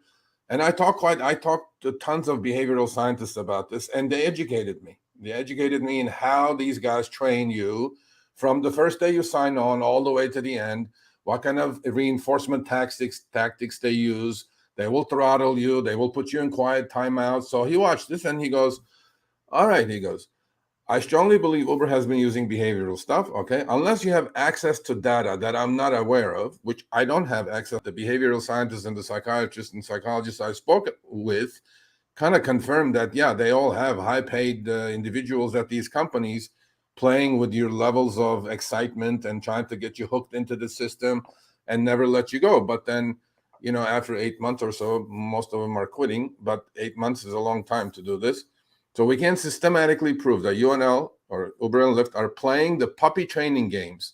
Very true. You described so well. For example, you said that drivers who think they get better trips from Uber by maintaining 90+% AR are flat out wrong. I agree. I'd bet the ranch that there's a strong negative correlation between acceptance rates and compensation per active or online hour. The trained puppies have it backwards, but we only have anecdotal evidence from small handfuls of drivers to prove the point. And Uber will never acknowledge the games you're suggesting they're playing. That's why I was so anxious to access large-scale comp databases from Gridwise, which he did not, and Gridwise is not releasing it. There are two reasons you can be a type A fully vaccinated driver. Type A meaning I follow these two rules. Just decline, and I know my worth. Walt doesn't have to worry about that because he has $1.50 and 64. In my rates, I have to do this I have to vaccinate myself with this. right here. This is free vaccine, people. Come get it right here. And first, you're smarter, more analytical, and more disciplined than the vast number of gig workers, and Uber knows it. And second, you have far more financial and schedule flexibility, I agree, than most drivers, and Uber knows that too. For example, if a single parent can only jump onto the app between 9:30 a.m. and 2:30 p.m. when the kids are at school to keep food on the table, Uber will certainly exploit this knowledge with consistently lousy pay offers.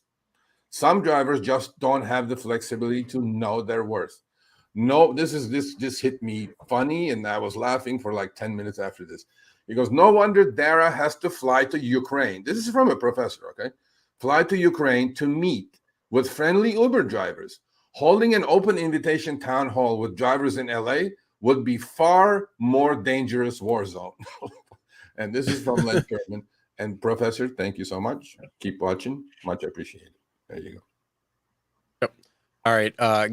Thanks for the super chat. How can we join the union in other states as Nevada? So, Walt, is the union there only serving Washington State, or are they looking at other states as well to try to bring similar or different types of legislation to these areas? Well, part of what allowed us to be effective was that we got a law passed in Washington State allowing us to unionize, and it's limited. We're not allowed to effectively combine to try to set pay rates, but we are allowed to lobby, if you will, and so within each state, there's going to be different limitations of what you can and cannot do. However, in every state in the union, you can get together with other people and talk with your elected officials and have your voice heard. We have this thing called the First Amendment, which says you can assemble and try to make things better. And that's what we all really need to be doing is talking to our representatives, talking to our passengers, talking to other drivers, and letting people know that the status quo is not sustainable. And if we want this system to work, we've got to make it work for drivers and passengers and Uber. And look over here, look over there. These other states in Chicago and New York and Seattle and Denver are starting to do things. And do we want to be left behind, not able to feed our own kids? By making that argument, you gain strength. And I would highly suggest people talk with local unions like your Teamsters or your SEIU, whatever, and ask them whether or not they can help you and what extent they can help you in their states within the existing laws. But you have to find a way to make one person be much stronger than one or two or three individuals so that you can come together. And all I can say is keep fighting. So yeah, I agree with Walt. I mean, you have to come together as driver force first, and then have your voice. To have your voice heard, you have to lobby, you have to have some power, you have to know people, and it may not be easy for 1, 2, or 5 drivers to do, but if 1,000, 2,000 drivers come together, then the unions will listen to you. Then they will represent your cause to their legislative contacts.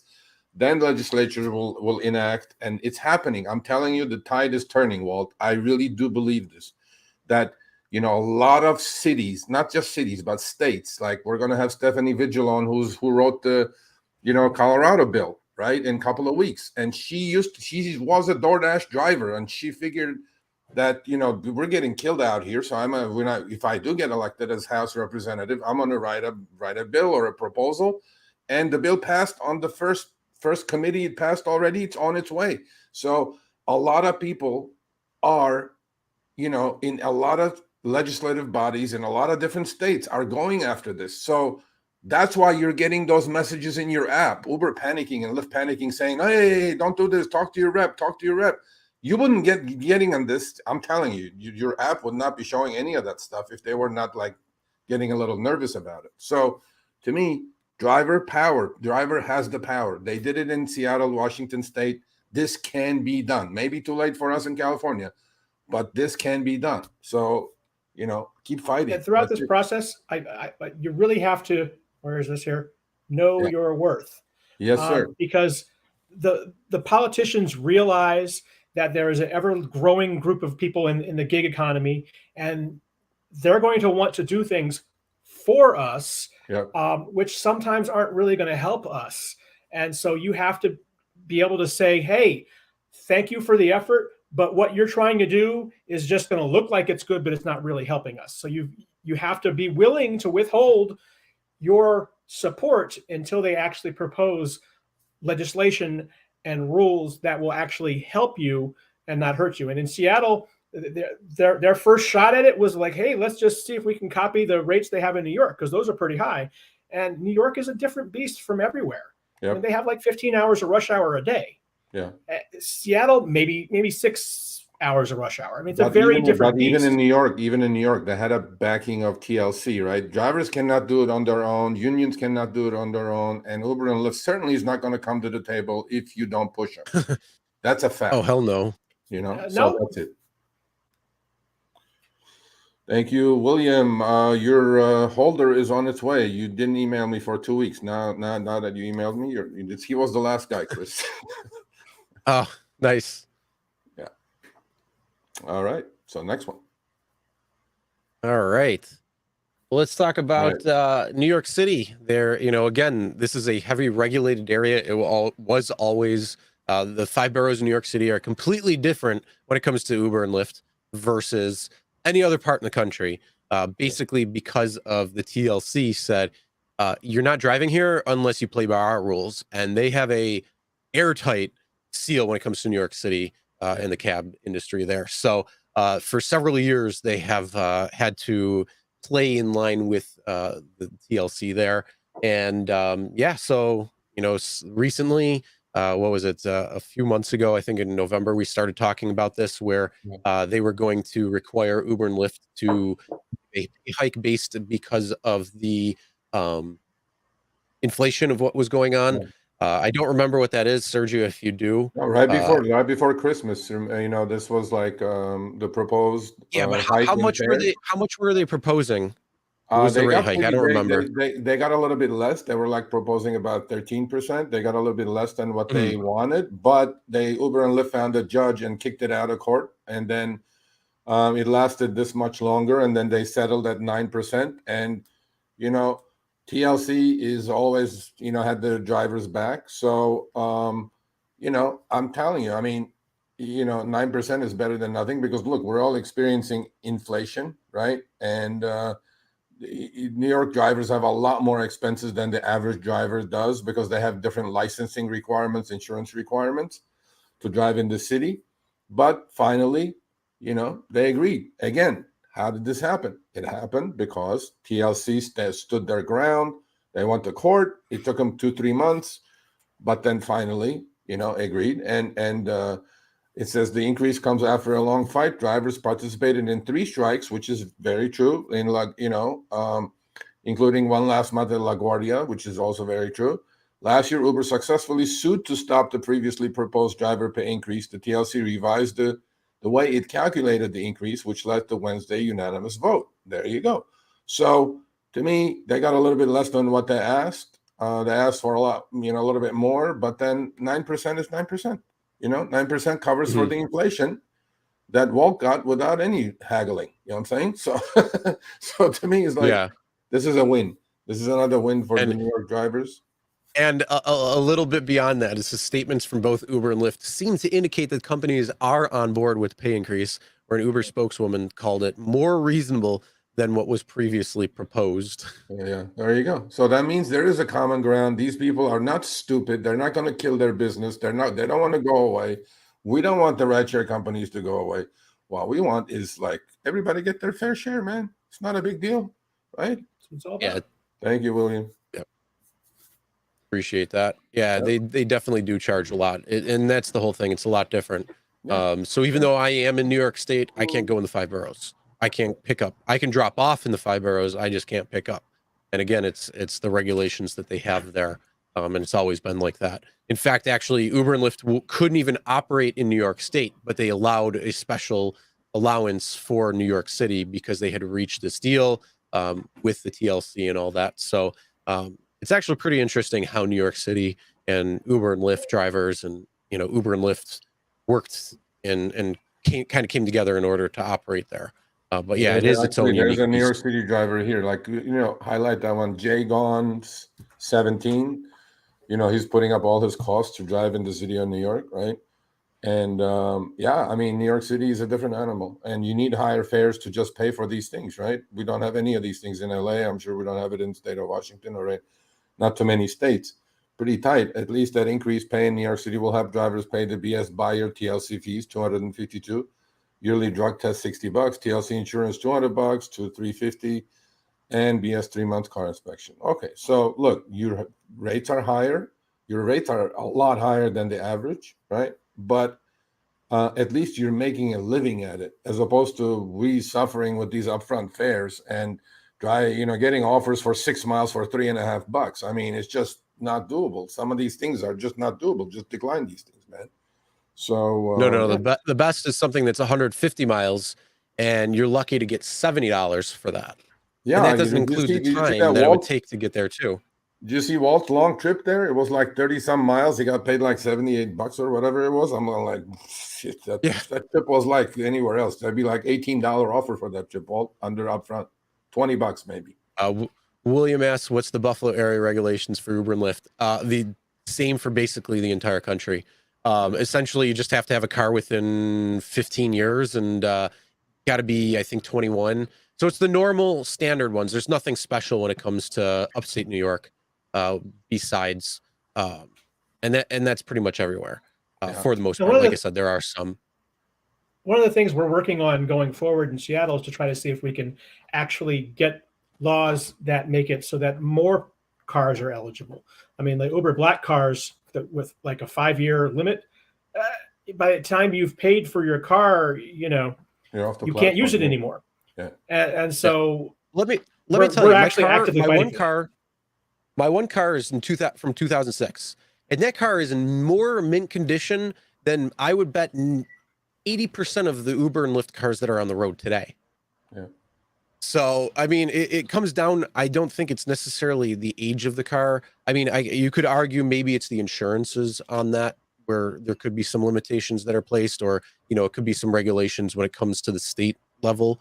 But, I think there should be some allowances that are made when it comes to it, because some cars are older and they're kept up very well. And to tell somebody that, oh, you have to have a newer car because of its age, when, it could probably be even better than, like I say, half the cars that are actually on the road right now. Yeah. Jonah, I wish Georgia and South Carolina would bring some driver legislation. Hey, it starts with that thought, that sentiment, bringing drivers together. Who knows? Maybe I'll be I'm looking at South Carolina right now, so maybe I'll be in that area soon, and try to bring something there. So a lot of people, by the way, like Chris, a lot of people are saying that all these proposals and regulations and rules and whatever they are, bills, are being offered in blue states, right? I mean, it's not a political thing; it's a fact.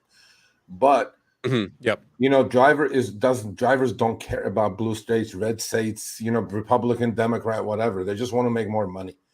And this is just logical to me. I mean, if these 4, 5, 6 states are just falling in line, and these are pretty big states, they're not small states, right?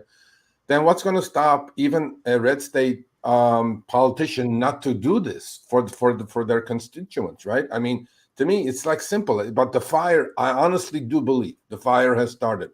We cannot back off on this. Now we got to push it as drivers. We got to push and support and push and support. Pound your legislative, officers. And it goes. The other thing is, it started. If you want to talk about weed, that started blue states. The majority of blue states legalized weed, and medical, and it started and it's snowballed. Red states are doing the same thing. Yeah. So it doesn't necessarily come down to blue and red, because this isn't a blue and red issue. It's minimum wage laws. I mean, they understand that there has to be a floor below which companies can't abuse you. Red states require overtime. These are things that, again, started from a blue state mentality, but then eventually the red states realized, we don't want to shoot our own people in the foot, because we're not going to get reelected. So as a person in a red state, hold your elected people to the fire. And it doesn't matter what team you're on. Be on my team. I'm your constituent. And again, the biggest thing is, it shouldn't this isn't a political issue. That's the whole thing. It comes down to an exploitative issue. And, the lack of transparency when it comes to upfront earnings is absolutely bonkers because, again, you don't know what you're getting paid. And when you see something come in that is 142 miles and it's going to take you, 2 hours or so just to get there, and you're only getting offered $74 or something like that, that shows that the time and distance model from before is completely wiped out, because even if you just take the mileage, that's like 50 cents a mile. In my market before, it was 67 cents a mile and 17 cents a minute for Uber. It was 71 cents on Lyft and 15 cents a minute on Lyft. So that just completely goes out the window, because now if they're offering that same 140-mile ride for $75, that's not even taking into account the time. So if you would have taken the old rates for that exact same trip, you would see it much higher and much different. So you want to talk about a pay cut? Yeah. So now you're looking at exploitative versus, and again, on top of that, you're also looking at it as, well, that's what I got paid today, but what about tomorrow? What about the following day? What about next week, next year? You don't know what that is because there's nothing to base that on. It's just numbers that they're probably pulling out of their ass. Well, I mean, for the history of this planet, okay, everything that requires transportation, okay, I know these companies call themselves high-tech companies. Bullshit, I call to that, okay? They're not high-tech companies. They're just a cab company with an app. And when you recreate the wheel, say that in what part of the transportation industry, from cabs to trucking to airlines, everything is by time and distance. It has to be by time and distance, so I can quote you a price. Now they come around and say, oh, we're recreating the wheel now. We don't care about time and distance. We have these 70 different things that we calculate in a millisecond and spit a price to the driver. I'm like, in what world is this acceptable? I mean, think about it. You get in a cab and you tell a cabbie, oh, don't charge me by the mile and minutes. I mean, it'll be like kick you out of the car. You know what I'm saying? I mean, or a trucker. How am I, if I'm driving for Walmart and I know I'm driving 1,000 miles and I know it's going to take me, I don't know, 2 days, 3 days, what am I going to charge you with, right? Am I supposed to just forget about miles and minutes and time and distance and go, oh, here it is, $200 for 1,000 miles? I'm like, no. So to me, this upfront thing is fine. That, okay, we get the destination, we get to see it, but Walt does not see the destination as he's at 92, whatever, 3% acceptance rate. Oh, we see the destination. No, but I'm saying it's because it's a fair pay for the job you're doing. We just want fair pay. But he's seeing the pickup and drop off locations. He's just not seeing how much you're getting paid, because the upfront earning is going to be different on that ride. Yeah. Because the distance could be the same, but the thing is, the time, you could run into traffic on that same exact route. Like the highway could be closed. I may have to go a different route, and I should get paid for that because I'm taking you home at the end of the night.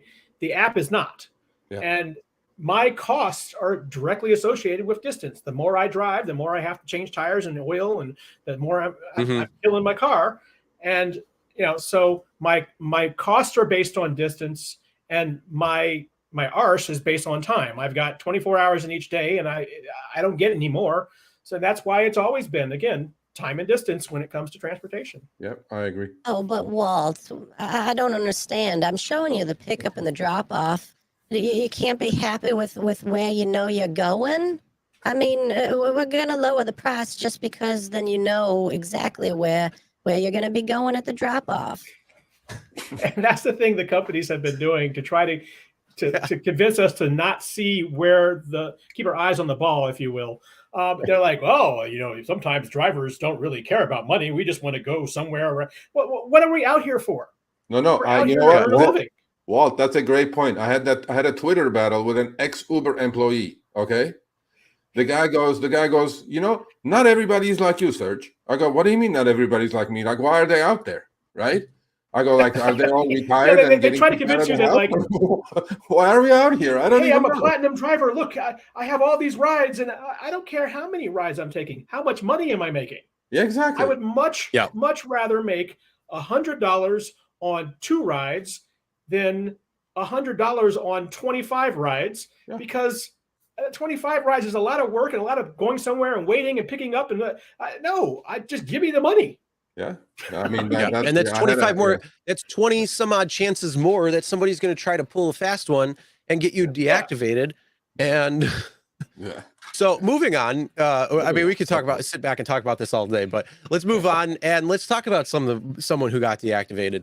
And again, the deactivation wasn't even their fault. And this is something that you may even, and you know, I'm gonna change something.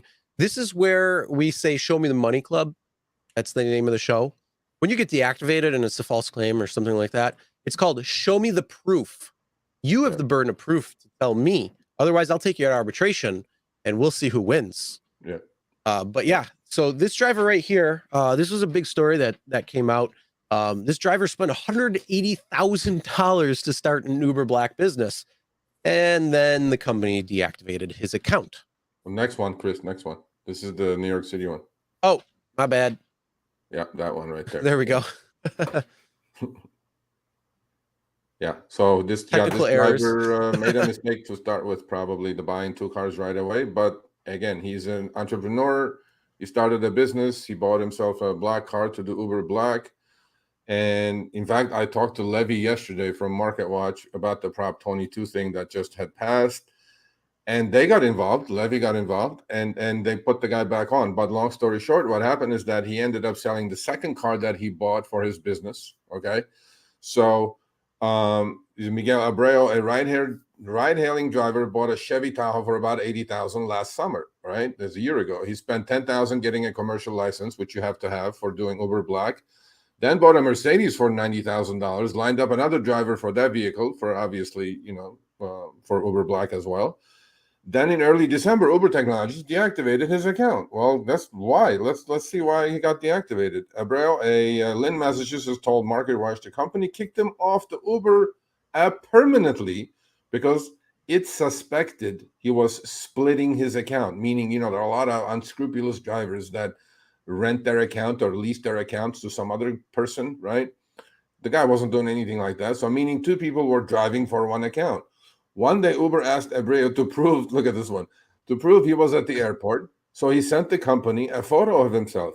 He was then told the photo's metadata showed him as being somewhere else. That somewhere else was on an island unreachable by car. This is a technology company, people. We just talked about this, okay?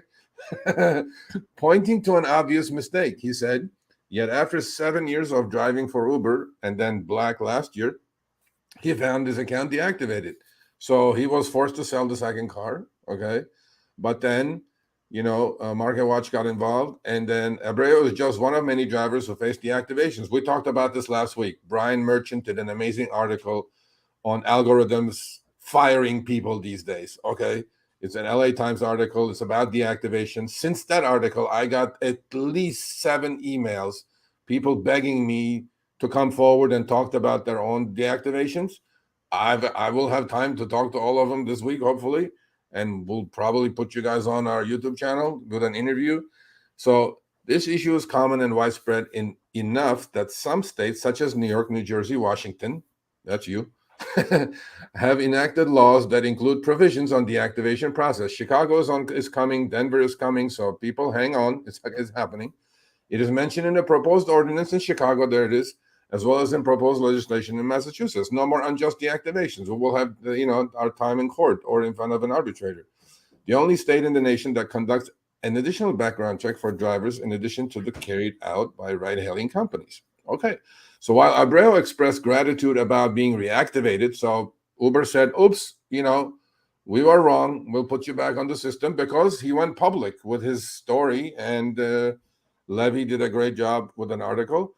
He said, what happened to him was arbitrary and calls for action. Sure does. He said he will continue to support fellow drivers in pushing for proposed legislation in Massachusetts that aims to give drivers collective bargaining power. There you go. So we're all at these crossroads that there are good things happening, and we need to keep pushing now. Now, this is the time to push. This is not the time to back off. We need to keep pushing. We need to unite as drivers. Who does not want unjust deactivation protection? Raise of hands. I want definitely protection, because I will be deactivated one day for sure. talking to drivers, Oh, I've yeah. heard a lot of people who are like, I don't need that. I'm a good driver. Until No, you it get could happen deactivated. to anybody. Yeah. People are just, Yeah. your car is parked, someone hits you, and then they drop you. Yeah. Or someone wants Yeah. to get a free fare, so they said, oh, yeah, he discriminated against me because of, and they drop you. You have know what, to be though, able to protect yourself. Oh, absolutely. But on top of that, we're just gonna let's go with this particular instance of deactivation by saying that the metadata was in a different place than where he was. Well, if you're sitting in your car and it's unreachable by car, don't you think that the picture that you're seeing is a little bit different? But not only that, I've gone to different places. I was in Houston one time, and I was sitting in the arena there. I forget the name of the arena, not a matter. But when I went to go check in on Facebook, it was showing me that I was in Bangkok, Thailand. So, and I don't have any GPS spoofing on my phone. And this is a couple of years ago too. So it was showing me, like the map was showing me I was in Bangkok. I'm like, no, I'm in Houston. I'm in Texas. And then I was in Baltimore too one time, and taking, I was at a party, and my pictures on my phone currently to this day still show me that the metadata of that particular photo is in Australia. But no, it's in Baltimore. So these things happen all of the time where there's issues. How many times have you gotten a ride request that comes in and it shows like the east or the western tip of Africa? I've seen that so many times. In fact, we actually had something, I believe yesterday, last week that showed that same exact error. I've seen that quite a few times pop through. So all of these different things I've seen when it comes to it. So whether it's issues on their end, whether it's issues on, the phones end, things happen, things change. There's sometimes some weird issues and things that are going on, and you can't really help it. So the problem is the burden of proof should be on them, especially when it comes to these false accusations. Oh, my driver's appearing drunk or sleepy at the wheel. Prove it.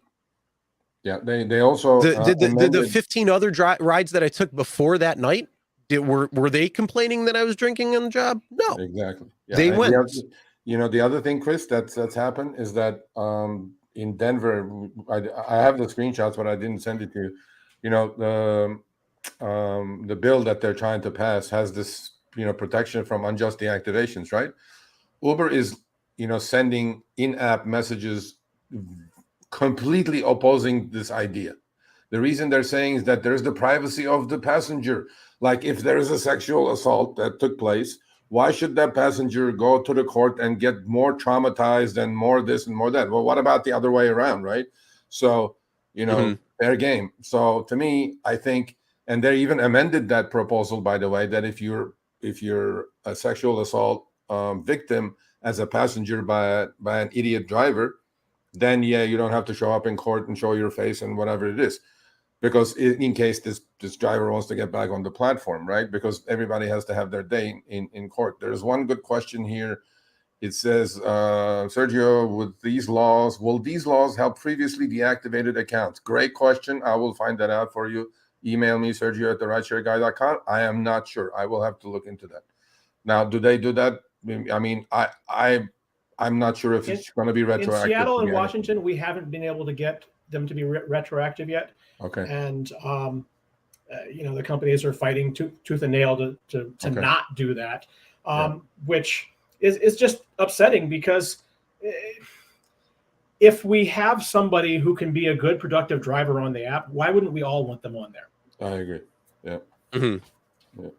And then if it's a false claim made by somebody, why shouldn't they be? If they were planning on continuing driving, why shouldn't they be compensated for the time that they did not really do a true investigation into the matter and figure out if it's true or not? And that's a critical piece of what we've done in Seattle and now in Washington State is the back pay piece of it. And because previously people were waiting 11, 13 months for the arbitration process to happen. And by that point, they lose their car, they lose their house, everything's gone because Uber and Lyft don't have a vested interest in moving it along. They don't care. You're a replaceable cog. Yeah. So by putting some teeth into the measure, now Uber and Lyft actually has a good vested interest in doing a real investigation and getting you back out there as quickly as possible, rather than letting it run as long as they possibly can. Because, well, if I don't have to worry about it now, maybe I'll never have to worry about it. Yeah. Well, but one of the states actually, I think it's Massachusetts. Their proposal offers back pay with 9% interest. So, so there's some, there is some weight into this game now, right? You can't just Yeah. go willy-nilly deactivate people, with a cheap passenger wanting their $6 back, right? And then not pay for it. Now there's going to be some pay involved as well. And I wish all these states that are pushing these proposals have the same, some sort of a ruling. And Chris has a great idea, actually. It was last week, I think we talked about it, right? With the LA Times story.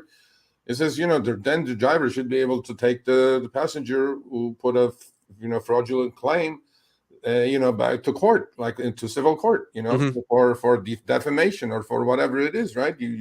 I lost my job because you lied to the system. And the system picked it up. Yeah. I absolutely, something like that should be allowed. And I mean, there's no way. I mean, you could do that potentially if you really had to.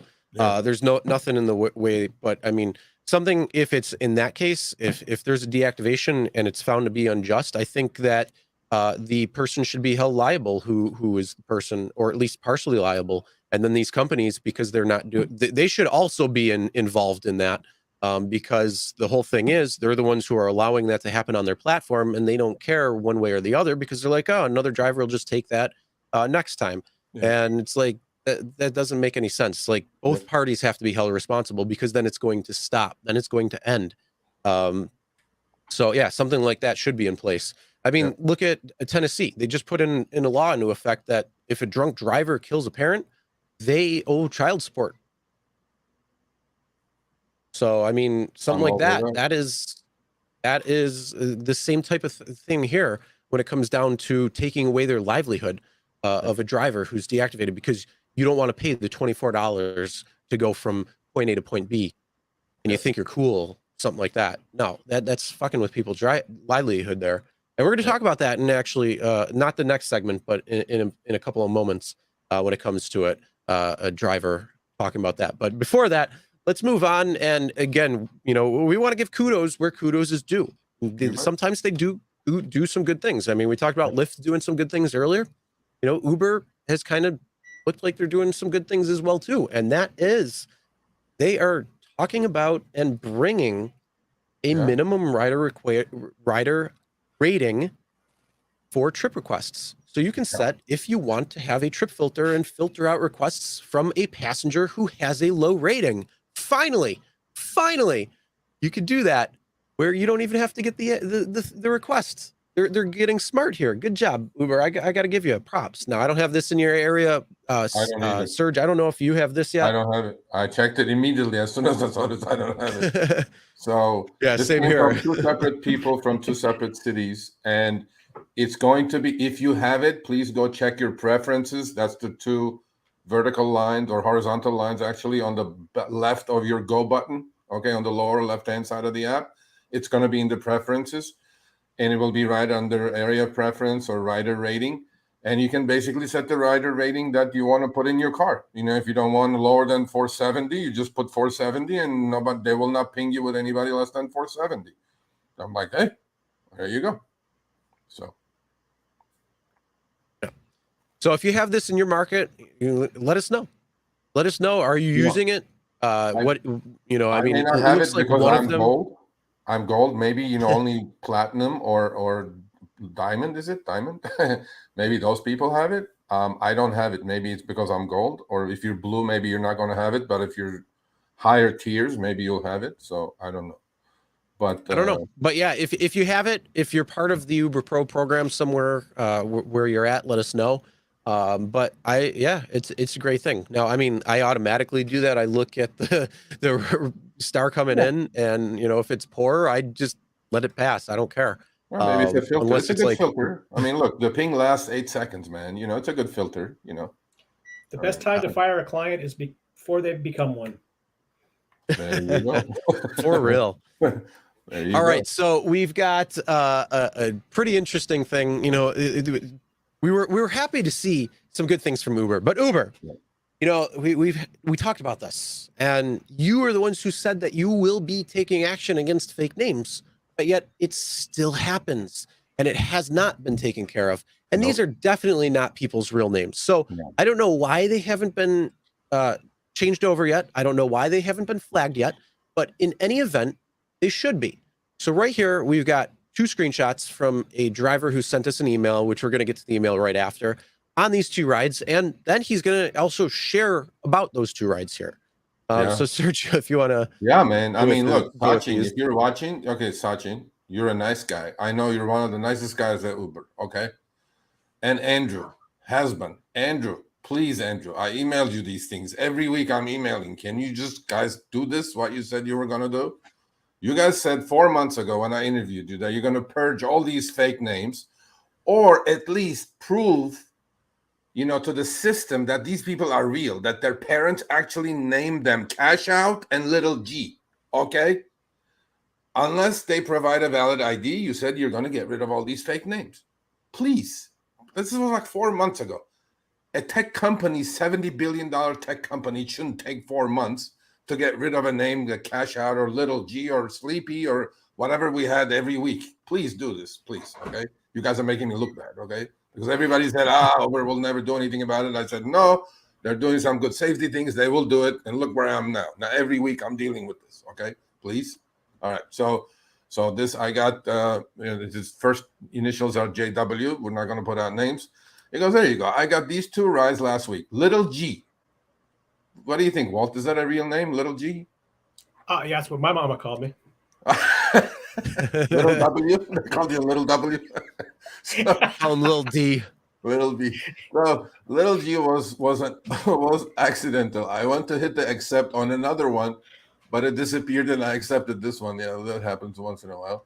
It was a Saturday afternoon and probably the scariest road I've been down in Chicago. Chicago can be scary. Groups of teens on the corners and many groups of people drinking on their stoop.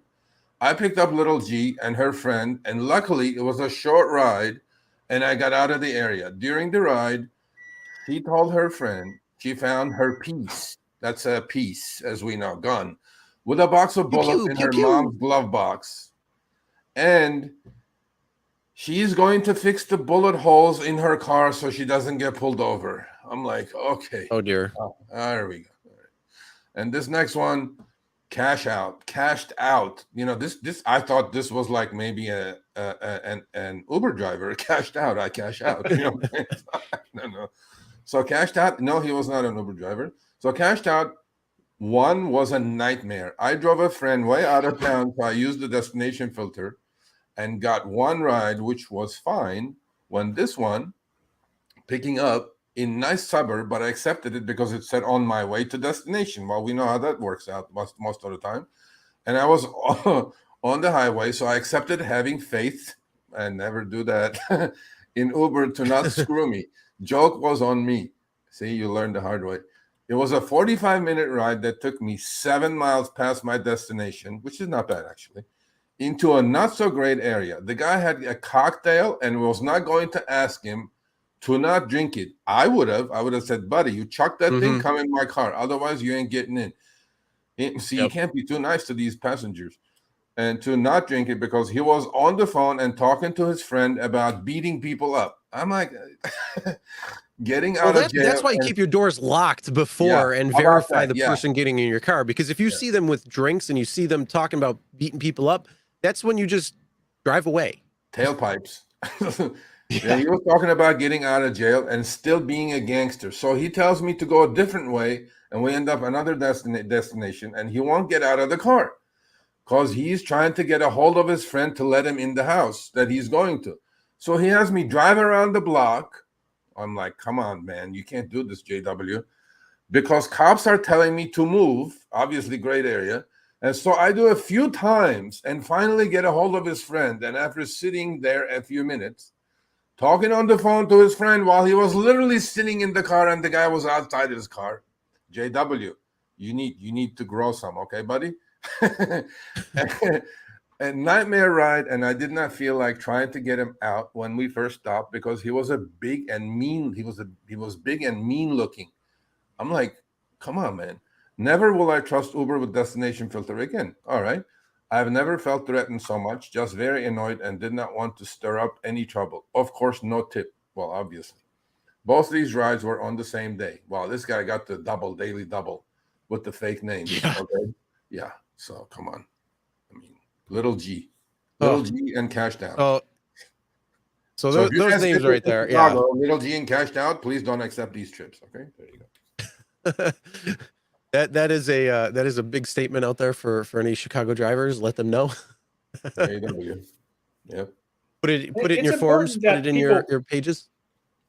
It's important that people lose a sense of anonymity when they're on this app here, because if people believe that everybody knows who you are and you've been verified, well, they're going to act better. Yeah. But if people think that, hey, I just use this fake credit card thing, or, prepay or whatever, and so I can call myself whatever I want, then they're going to act appropriately. And it becomes a big safety issue for those of us who are opening our cars and our safety up to just random strangers who have zero background check like we have to have. Yeah, I agree. So yeah, little G cashed out. You guys may not get picked up in Chicago any longer because we'll put you out. So there you go. Yeah. Well, either way, the biggest thing there is, you just gotta be more in charge of your car. It's your car. Yeah. Don't As open your we've doors. always stated, don't open your doors. Exactly. When you're talking to somebody to verify who they are, roll down your window a little bit, keep your doors locked, because you don't know if that's the right person. That could be the wrong person. They get in your car and then, they're like, oh, I'm not getting out. I'm already in the car. We've seen stories like that already unfold. People think that they own your car. I've heard stories that they're not even Uber and Lyft drivers, and people just get in their car and be like, oh, okay, I'm here. And it's like, I don't even drive Uber or Lyft. I was contacted one time for that and it made me laugh. And it's like, people just don't pay attention, but that's the thing. You got to make sure your doors are locked. And then if they're coming to your car, if they're talking about beating people up or something like that, see ya.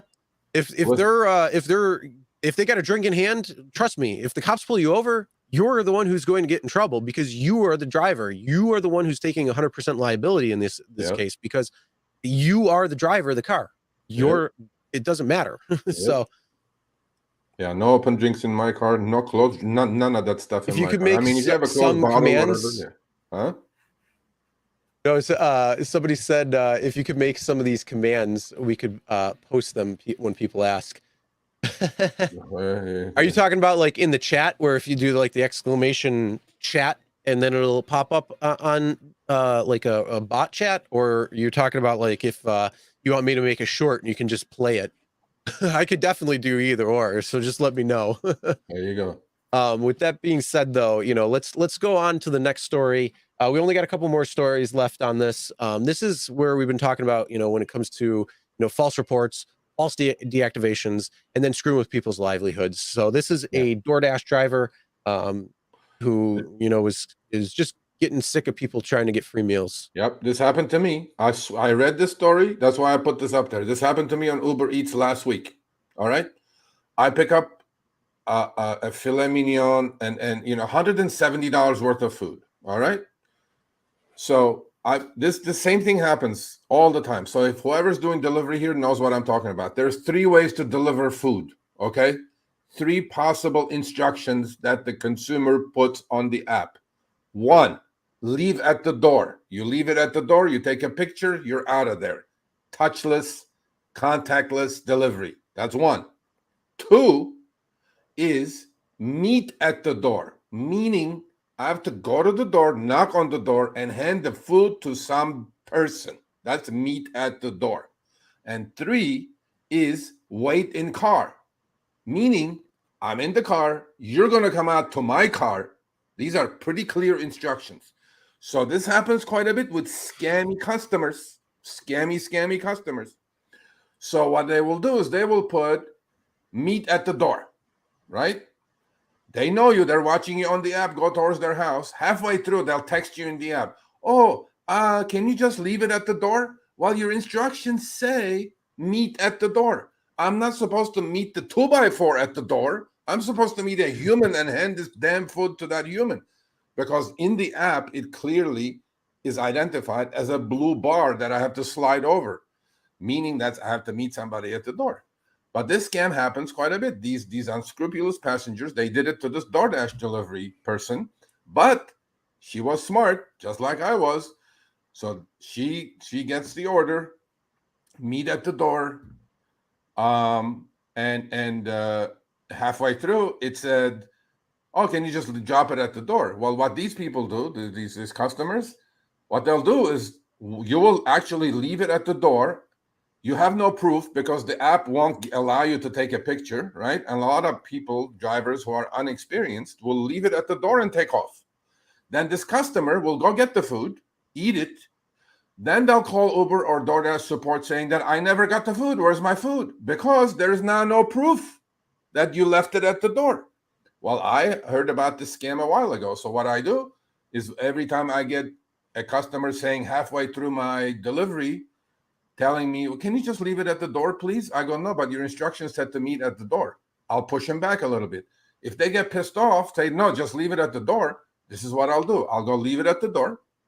I'll take a picture with my camera. Then I'll take a screenshot of the text that they're telling me, saying that, hey, look at this. I have the screenshots of the text. This guy's instruction was meet at the door, but now he's telling me to leave it at the door. Then I'll take a picture with my camera of the house number and a wide shot of the house with everything there. So if this customer is going to play the game on me, I have my evidence ready to go. But I feel bad for these restaurants that deal with these unscrupulous consumers. What they will do is they will call Uber support, just like deactivations, right? They will just shoot first, ask questions later. They'll go, oh, yeah. Oh, you never got the food. We're so sorry. Well, they'll send the restaurant another order for it to get, cooked and sent to the customer on the house. And guess who gets the chargeback for this, Chris? The restaurant does at the end of the month, right? So I had one of these this week. $150 worth of steaks and shit. I go pick it up. Halfway, this guy says, oh, just leave it at the door. I go, sir, your instructions say meet at the door. The guy goes, just listen to what I'm saying. Leave it at the door. I'm like, sir, I need to hand this to some person. The guy goes, what is there so hard to understand? He goes, like, I have all the text still. He goes, just leave it at the door. There's a table at the door. Leave it at the door. Oh, by the way, my house is way back on the property. You have to walk to get to it. I get to it. Halfway there, he calls me now. He goes, are you on your way? I go, yes, I am on my way. I am going to leave the food there, I said. I am going to take a picture of your house number. I already called Uber support telling them that you changed your mind because you now want me to break your instructions. And then the guy goes, I didn't break my instructions. I go, yes, sir, you did. You put meat at the door. He goes, exactly. I go, okay, exactly then. Meat at the door means I'm going to knock on the damn door. You're going to open the door and I'm going to hand the food to you. He goes, just do your job and leave it at the door. Well, guess what, Chris? I got a thumbs down on this delivery and the guy took his tip away. Right? Of course. Yeah, he did. And my rating dropped from 99% to 98% satisfaction rate. I call Uber support. They go, what the F? You guys allow this to happen. They go, well, we can't tell you who it was. I go, bullshit, you cannot tell me. I exactly know who it was. It was the last douchebag that changed his mind halfway through the delivery and told me to leave it at the door. So this happened to this poor DoorDash driver. But she knew the trick. She didn't fall for it. And good for you, whoever you are. Do not fall for these tricks of these scumbag consumers that want to eat free food on you. Okay, there you go. Well, we talked about your story, and then we're going to talk real quick about her story here. Same story, just to truly verify, because this is what DoorDash is doing when it comes to scam passengers. Uber Eats does the same thing. They do with the PIN verification. So if you take Uber Eats and you get a PIN verification, 80 to 90% of the time they've tried getting free food or had some issue before, and that's why they need the PIN verification. Same thing with this DoorDash sign for feature. When it comes to it, they basically have to sign for it in order to say, yes, I've accepted delivery. And this is what was going on with this. It was a sign you know why DoorDash is doing this? DoorDash is doing this because they have done this scam before. That's why. Yeah, that's what I'm saying. Yeah. So the sign for feature is that built in where the customer has to sign for it, saying that, yes, they've received the order. And as a DoorDash driver, you need to make sure that that is signed for by them, not by you, not by somebody else. It's got to be signed for by them, meaning you hand them the food, everything's good to go.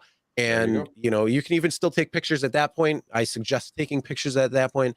And then same thing, if they, text you in the middle of the ride saying, oh, just leave it at the door or whatever it is, even if it's on the sign for, tell them, hey, look, I need this to sign for. In order for this delivery to be completed, it has to be signed for or something like that.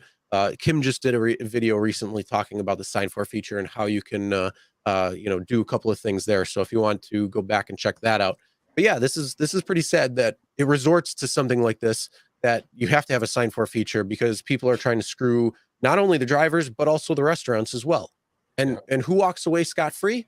The DoorDash, Uber Eats. They don't give a shit. They don't give a shit. Yeah, I mean, and this first paragraph says it all. For you to really be trying to risk somebody's livelihood so that your broke ass can get a free meal is sick.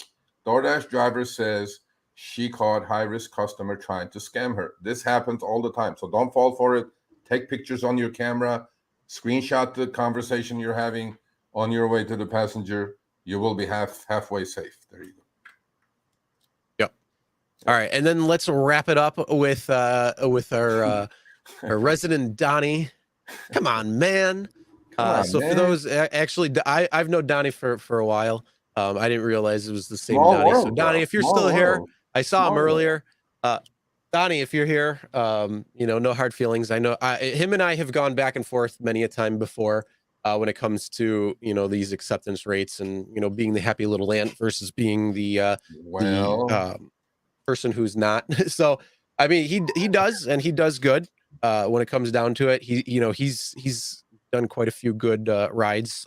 Actually, on my other channel, he sent me some footage of him where he had to call the police on somebody because something that had happened.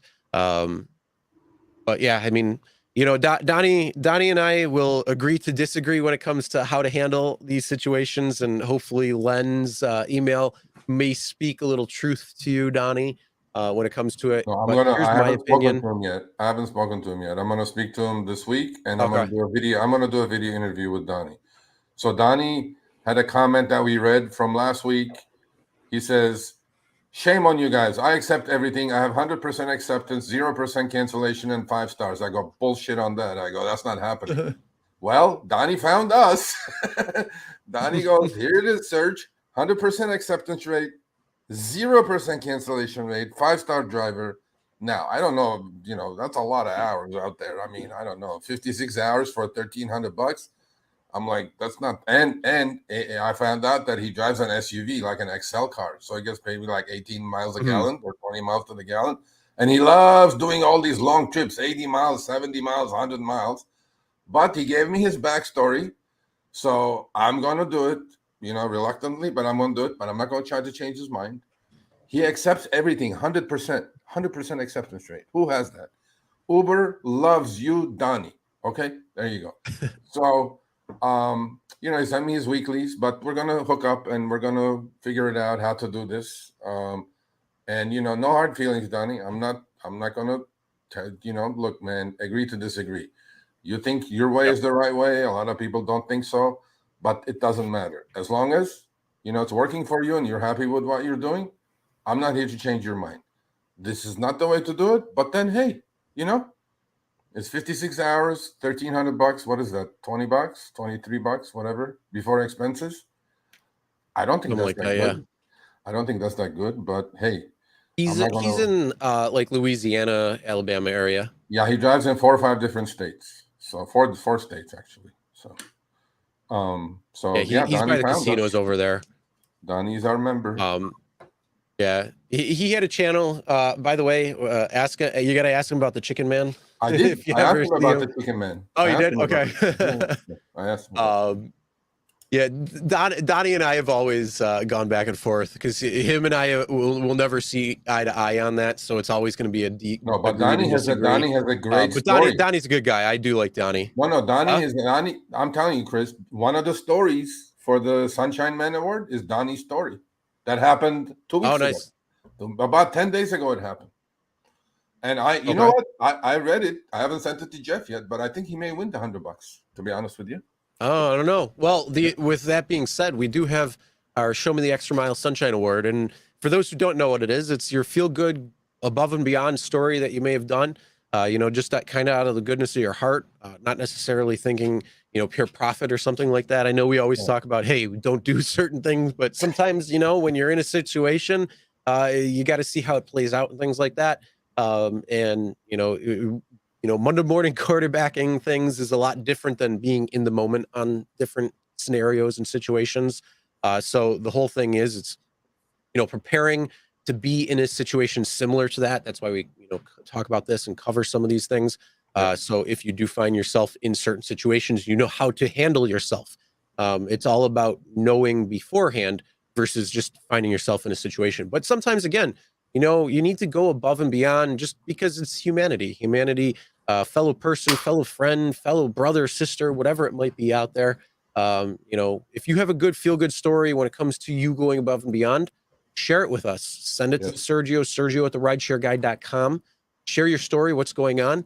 Donnie did send one in. It is a good story. Like I said, he's had another story where he had to dial 911 for a police on an underage unaccompanied minor.